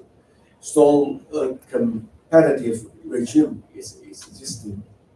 Here is an interesting question is, who is the counterpart to China? Is it the USA or European Union? And who is the dominant power in the Central and Eastern Europe, as you mentioned in your conclusions? Secondly, the biggest lesson we have got from the rise of China is China wants to change the USA, Europe defined international order and the international law. For that, China used Belt Road Initiative as global strategy to gather support from developing countries. Xi Jinping is the first Chinese leader who performs a clear European strategy. The 16+1 cooperation mechanism is a tailor-made tool to be used to produce Chinese economic and political influence upon Central and Eastern European countries. The question is, how big is the influence, and what is the strategic and political aim of Xi Jinping? It's very difficult to assess it, but you have tried your best to achieve that. I have to express my personal respect to you. You draw a lot of interesting charts and tables. They are very helpful to me to understand the content of your paper. It's first class. If I have to pick out something, the figure 2 is rich but too complicated. You use 12 colors to mark 12 different regional concepts, but the only focus should be on 16+1. Therefore, I suggest you to remove some parts from this chart, for example, FTA, to make it simple and clear. Finally, I think the change of membership number of the 16+1 is a crucial factor to the impact of Chinese statecraft in Central and Eastern Europe. To that point, the transformation of the 16+1 membership should be described in detail. For example, Greece got in 2019 and the Lithuania get out in 2021. What's the difference? And what's the impact on Chinese statecraft in the Central and Eastern Europe, economically and politically? Zum Schluss, ich wünsche Ihnen ein erholsames Wochenende und eine wunderbare Aufenthalt in Taiwan. Thank you very much.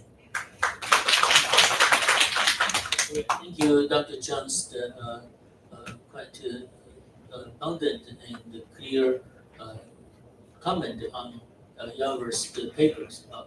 Okay, the last one, the last but not least presenter is Dr. Lucas. Can you hear me? Yes, okay. I can hear you. Thank you very much. Thank you very much. Good morning. Good morning, Taiwan. Is the changing perception of Taiwan in Poland after 2015. Okay, you have 12 minutes, please. Thank you very much. Once again, good morning. I'm really happy that I have possibility to join you. Thank you for that proposal. Since I don't have too much time, I will go with my presentation.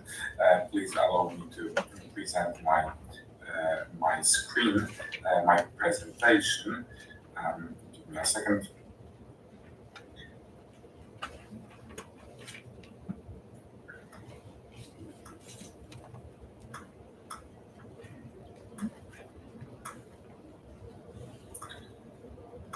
And hopefully now you should see my presentation. So yes, that's true. I would like to continue the issue of Central Europe, and as Mr. Chairman said, I would like to concentrate on the perception of Taiwan in Poland, especially since last years that we can notice changes in the perception of Taiwan in Poland, so we can treat that presentation as a kind of case study of changing perception of Taiwan also in Central Europe. Now, let me start first of all with few introductory remarks that Taiwan, first of all, the knowledge about Taiwan is not great among Polish people. This is, of course, due to the limited relations, economic relations, political relations of both countries. We are both medium-sized countries, so the position and the perception is not so huge. This can be even seen in the fact that Taiwan is not covered by the Polish opinion polls. Our Polish opinion polls, one of the institutions is preparing every year the perception of the nations among Poles. Taiwan is not covered by that opinion poll, so we do not know exactly what is the perception of Taiwan among the Polish people. But this can be this lack of covering Taiwan in that opinion polls can be seen, as I said, as a issue of limited relations, about which I will mention in a minute. Mostly, we covered in our opinion polls the nations which border with Poland, of course, and also European nations and the most important nations like the United States, for instance. The relations between Poland and Taiwan are also, I mean, the formal relations are also not so long. This is due to the political transformation of Poland at the end of the 80s and the beginning of the 90s. So formally, Taiwan and Poland signed the agreement in 1992, which allowed both sides to establish the official offices in both capital cities. I mean, the Warsaw Trade Office in Taipei and Taipei Representative Office in Warsaw. I will mention in a few minutes that the name of this Warsaw Trade Office was changed, and this is also one of the features that our relations are changing.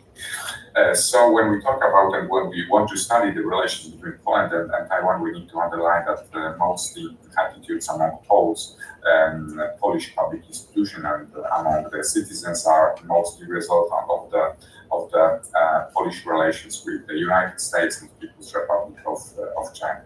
I mentioned that we have raising interest, but still limited relations between Poland and Taiwan. You can notice that on the hopefully you can see that on the screen the number of people-to-people relations.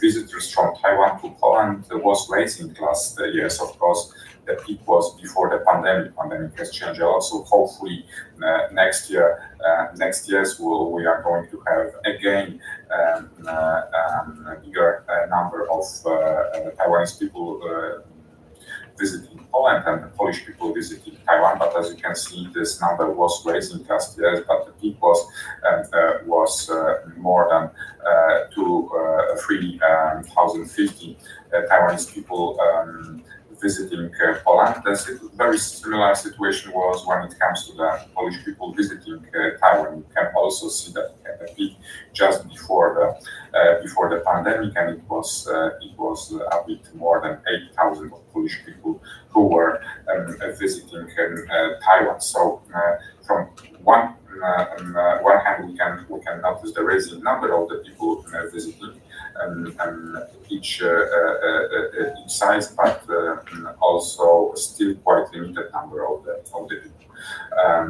The same is when we analyze the number of papers and articles about Taiwan in Poland. I try to check one of the main Polish daily newspaper, how it's mentioning the Taiwan. So we see that before the 2018, this was only few articles concerning Taiwan, regarding Taiwan in that daily newspaper. That it was 2018, and it was mostly connected when I checked all the articles. It was due to the changing the U.S. policy toward People's Republic of China, and in those papers also Taiwan was underlined, emphasized, and so that's why we had this peak of 29 articles regarding Taiwan in the papers.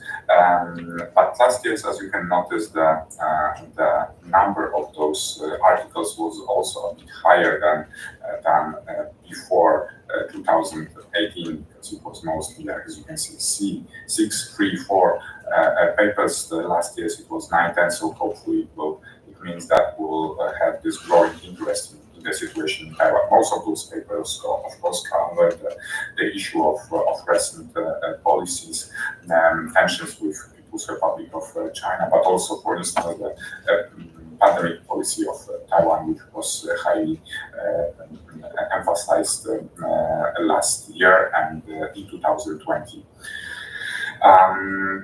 I mentioned that this perception is changing, and perception especially after 2015 is changing, and this is not only connected to the changes in Poland, that we have a new government since 2015, new governments already since 2015 in Poland, but this is also, as you can see, the perception can change also due to the number of new agreements that both sides signed. You can notice that since 2014, 2015, we have more and more agreements. Last year we had implemented a comprehensive criminal justice cooperation agreement, and Poland is the first country in Europe that signed such agreement with Taiwan. Very important momentum which influenced the perception of Taiwan in Poland was also, in my opinion, the moment when we changed this name of Warsaw Trade Office in Taipei into the Polish office in Taipei. This is, as you can see, highly connected to this growing number of relations and new agreements between Poland and Taiwan. We have also new agreements signed on a lower level. I mean, the level of the institutions like Polish Agency for Enterprise Development and Taiwan Small and Medium Enterprise Administration. This is something what I did not add to that presentation, but hopefully you noticed that just a few days ago the Polish representation was in Taiwan. Not only in Taipei, in Kao-Cheng, also signing some new economic agreement mostly. So we had an official delegation from Poland to Taiwan, what was also noticed in Polish media, but not only the Polish media. You can guess that it was also noticed by the media of People's Republic of China that this official delegation from Poland visited Taiwan. This marks also increasing importance of annual economic consultation between Poland and Taiwan. Since last year, those consultations are more and more important. Of course, the pandemic changed that for a moment into the online consultation. But anyway, also the economic cooperation is rising. And when we talk about Central Europe and maybe particularly the so-called Visegrad group, V4 group, so 4 countries, Poland, the Czech Republic, Hungary, and Slovakia. You can notice that, of course, due to mostly the size of Poland, the export and import between both countries, Poland and Taiwan, is the biggest one. But what is important is this cooperation is also raising. You can notice that on that slide that this trade between Poland and Taiwan is raising when it comes to the millions of US dollars. And to sum up this issue of relations, very important, because I said about growing numbers of agreements, cooperation, and so on, but still we can say it's kind of limited, and it's mostly connected, in my opinion, from the raising, let's say, economic and political position of Poland and Taiwan. So this cooperation, although raising, is still quite limited, and it's due to the economic position of Taiwan and Poland. What is interesting, we have very good cooperation on the level of the situation that we meet here. So I mean the science and the education, higher education. We have the raising number of, for instance, Taiwanese students in Poland. This is the number almost the same like number of students from People's Republic of China, and what is interesting, it's growing faster than the number of students from People's Republic of China, and also the number of Polish students in Taiwan is growing. These relations are marked also, this growing relation are marked also by the situation that the Polish-Taiwanese parliamentary group in the Polish parliament nowadays is the largest since its establishment, and now it's even larger than the group of Polish-Chinese group in parliament. Lucas, your time is up. Yes.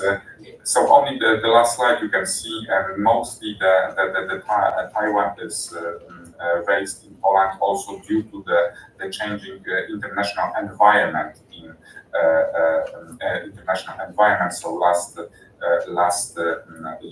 days, it was also influenced by the U.S. policy, changing U.S. policy, by the pandemic, and as you can see, the Russian attack on Ukraine. I will stop here. Thank you very much, and sorry for talking too long. Okay, that's fine, no problem. Thank you very much. Okay, so this paper will be commented by the Dr. Tseng.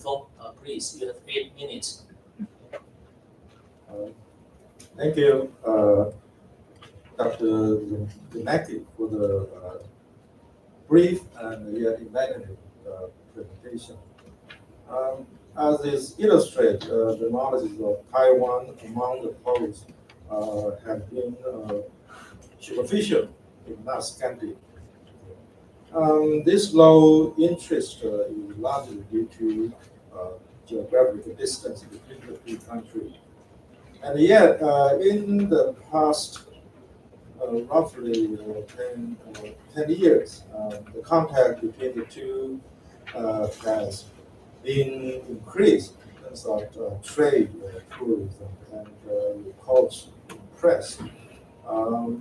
As is known, the Taiwan administration has made some active overture to Poland. Also, as you point out, perhaps President Donald Trump has made some effort to boost Taiwan's visibility behind the scene.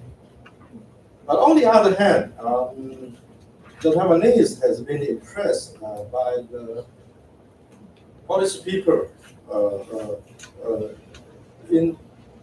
for the past 70 years, especially the Warsaw Uprising in 1944 against the Nazi. And in addition, we know something about the Auschwitz concentration camps and policy Pope John Paul II. And in the 80s, the defiance of the solidarity at the Gdansk against the communist government has inspire our people, especially the DPP government, the DPP. Also, we have the Nobel Peace Laureate, Wang.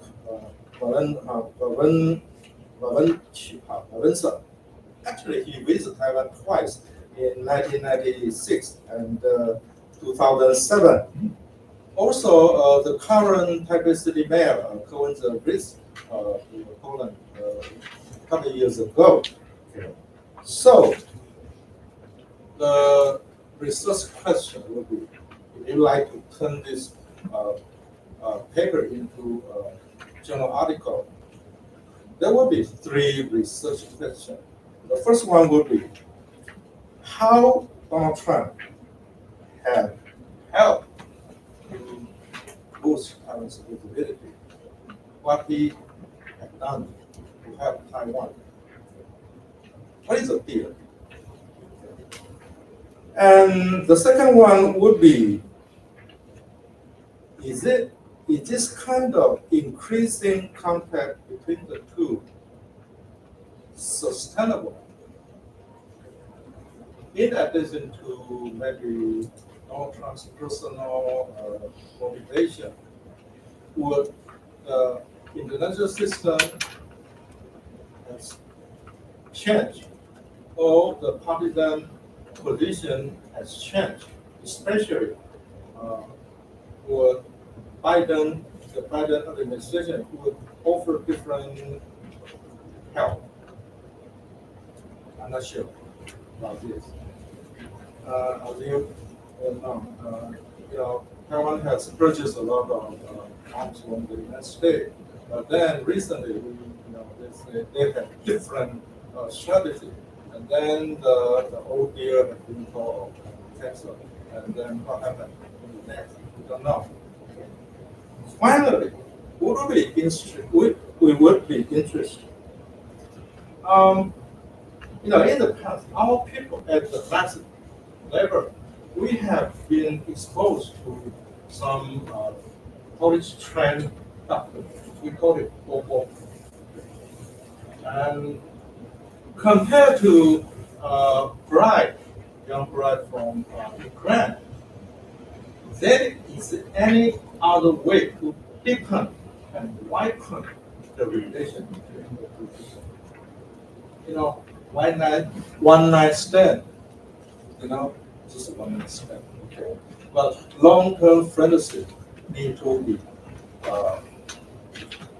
to find a way to I don't know.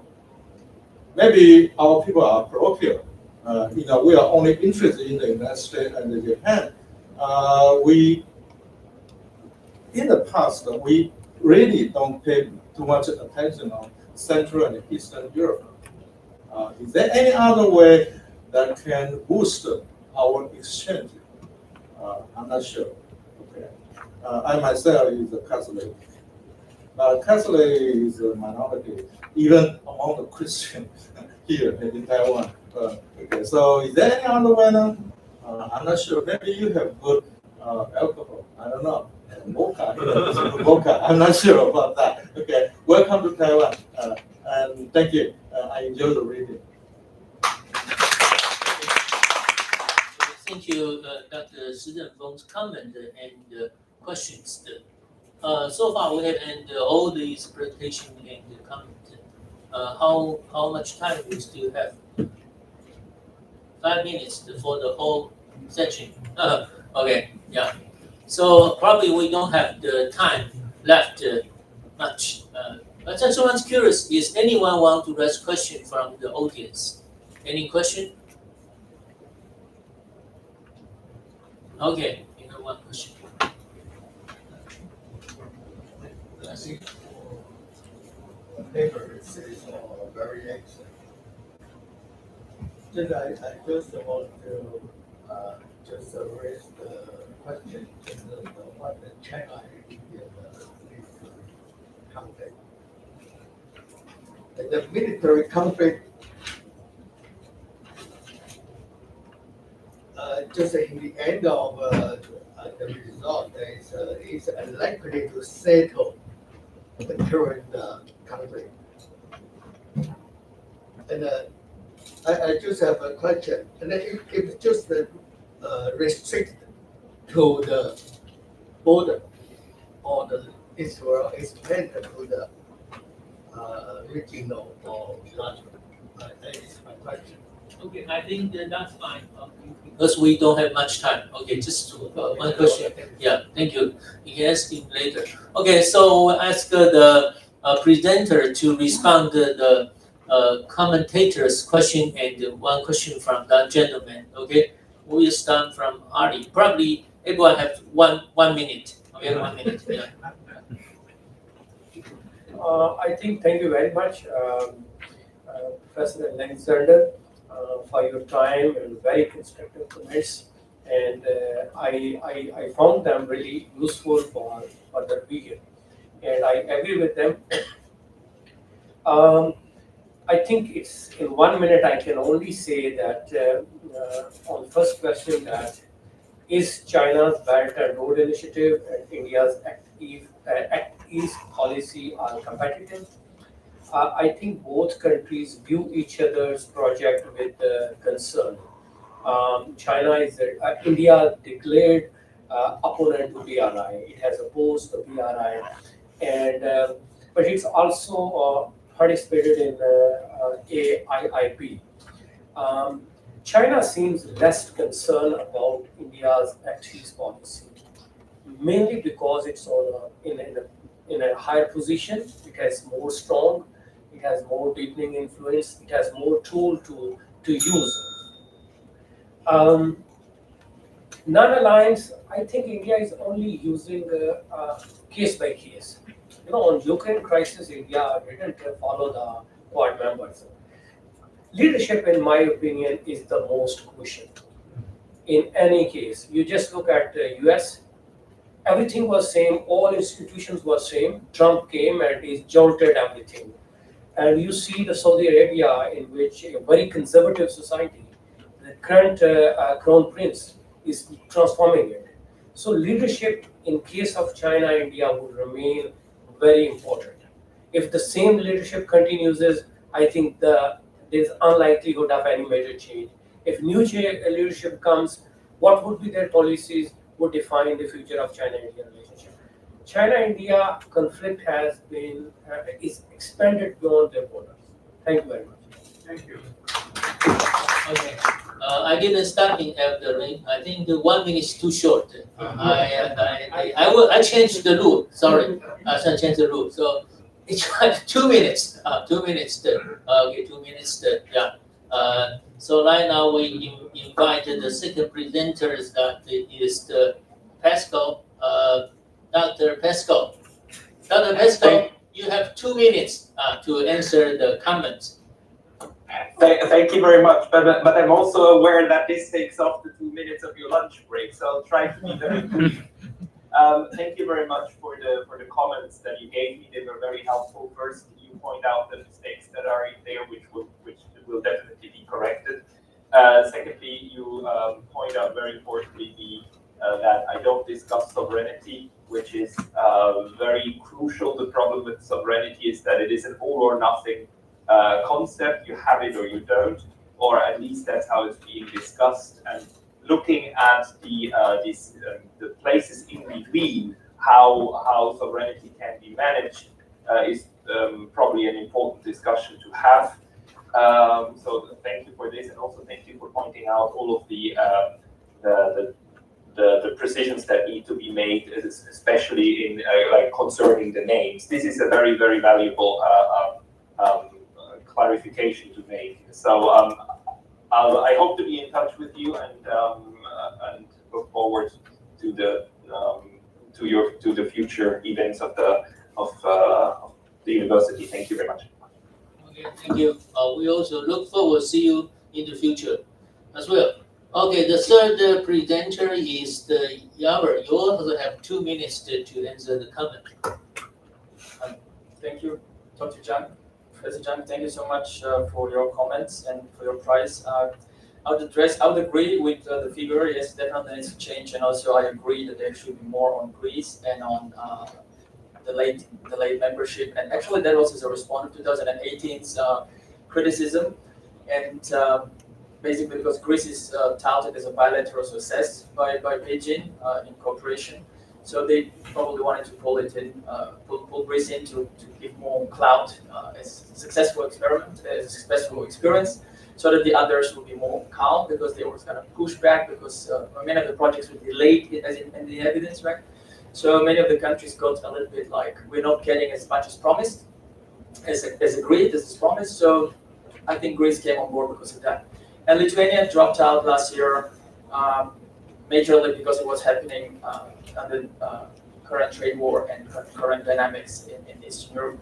And Lithuania also has very little in terms of trade with China and in terms of the gains and the proportions and everything. So they have very little to lose and they have much more to win from other frameworks, like the competing frameworks.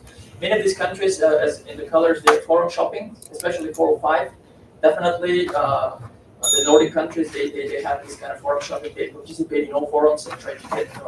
Okay, and just one more thing to say about what you said about who is leading the liberal international order. Obviously, the United States is a global level, and as a region, European Union, they are actually having the bolstering effect. They're supporting that system, right?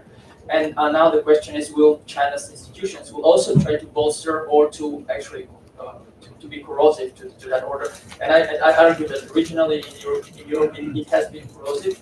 About the global, it remains to see how that expands and how much utility they put into it. But thank you so much for your comments. Okay, thank you. Okay, finally, Lucas, you have 2 minutes to respond to the comments. Thank you very much. I will try also to do that very briefly. Thank you for that comment, very interesting. I took the notes, so I will try to make the paper better. I agree that the role of Donald Trump that boosted the relation was also due to the situation that the Polish government wants to follow the American policy toward China, toward Taiwan, and now during the Biden administration, we also have already those relations growing between Poland and Taiwan. So I do believe that now the relation will be stronger. And the area that you asked about that can be used. First of all, we see that there is not used potential of tourism between Taiwan and Poland. So I believe that this is the area that can be by the both sides really used, and especially that you mentioned also some kind of similarities of the values. I do believe that Poland and Taiwan share a lot of similar values. I mean, the societies of both regions. So I think that this can build a very, very good background for the future relations. So thank you very much for that comment, and I will work on that. Thank you. Okay, I think in all these response, this session, I would say, although the time is not too long, but we have received abundant wisdom and information from all these presenters and the discussants. So please join me to applaud to thank all of them. Okay. We are done here. Thank you very much. Thank you, Dr. Wang. Now, professors, please move to the front for a photo. Yeah. 不要叫他们不要关，不要叫他们后面不要关。Dr. Pascal and Lucas, please turn your camera and we'll have a group photo here. Thank you. 我来站着一下。OK， 好，来。站着会被打。不会。那就站着坐着。要站在前面。这样。要站在前面。对，来。因为这样子节目都可以录进，漂亮。我以为这边用。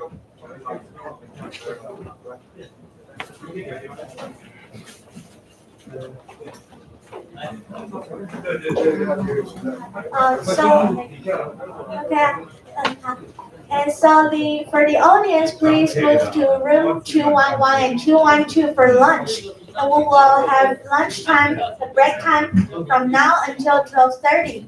The next section, the second section of today, will begin at 12:30. Please come back in time. Thank you. 那个观众朋友，请到211室还有212教室用午餐。那我们下一个第二单元会在12:30开始，那请大家准时入座，谢谢。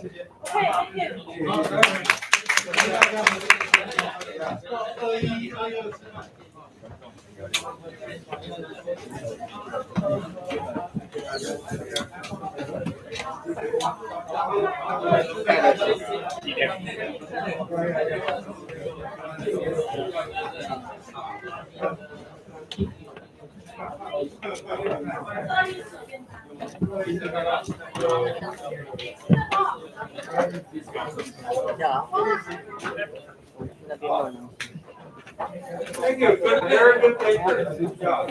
Let me see you.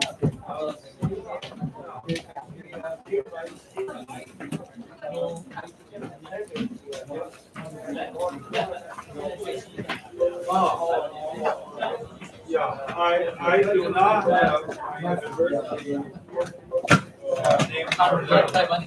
so my part-time job. 我等下要用电脑接有啊，好像。Drop me a note. Thank you. Thank you so much. 好。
今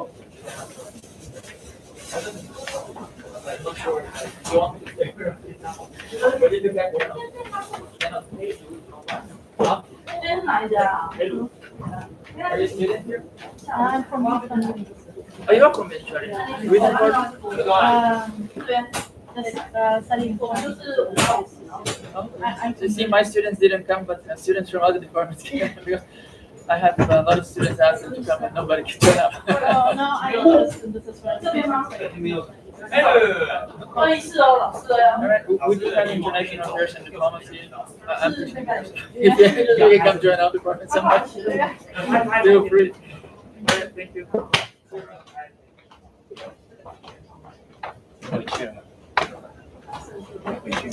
回去。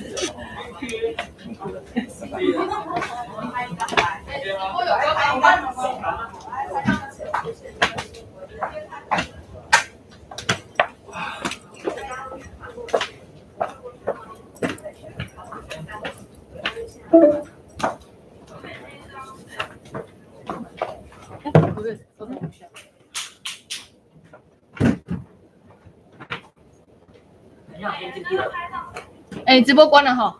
不要关，直播可以暂停吗？不是啊，我都是 YouTube。你直播如果是关了，等下开新的或者下一个，这个就直接不见。对啊，因为你是预设，不是。我直播要开上下半场。这个啊，不是啊，这个是 Meet， 不用啊。那你先给我用这个。Meet 要换啊。我知道，真的。所以你这个 YouTube 要用掉。YouTube 要换。好，所以你先关掉 ，YouTube 也关掉就对了。对。好，再见了各位。有，等一下外面。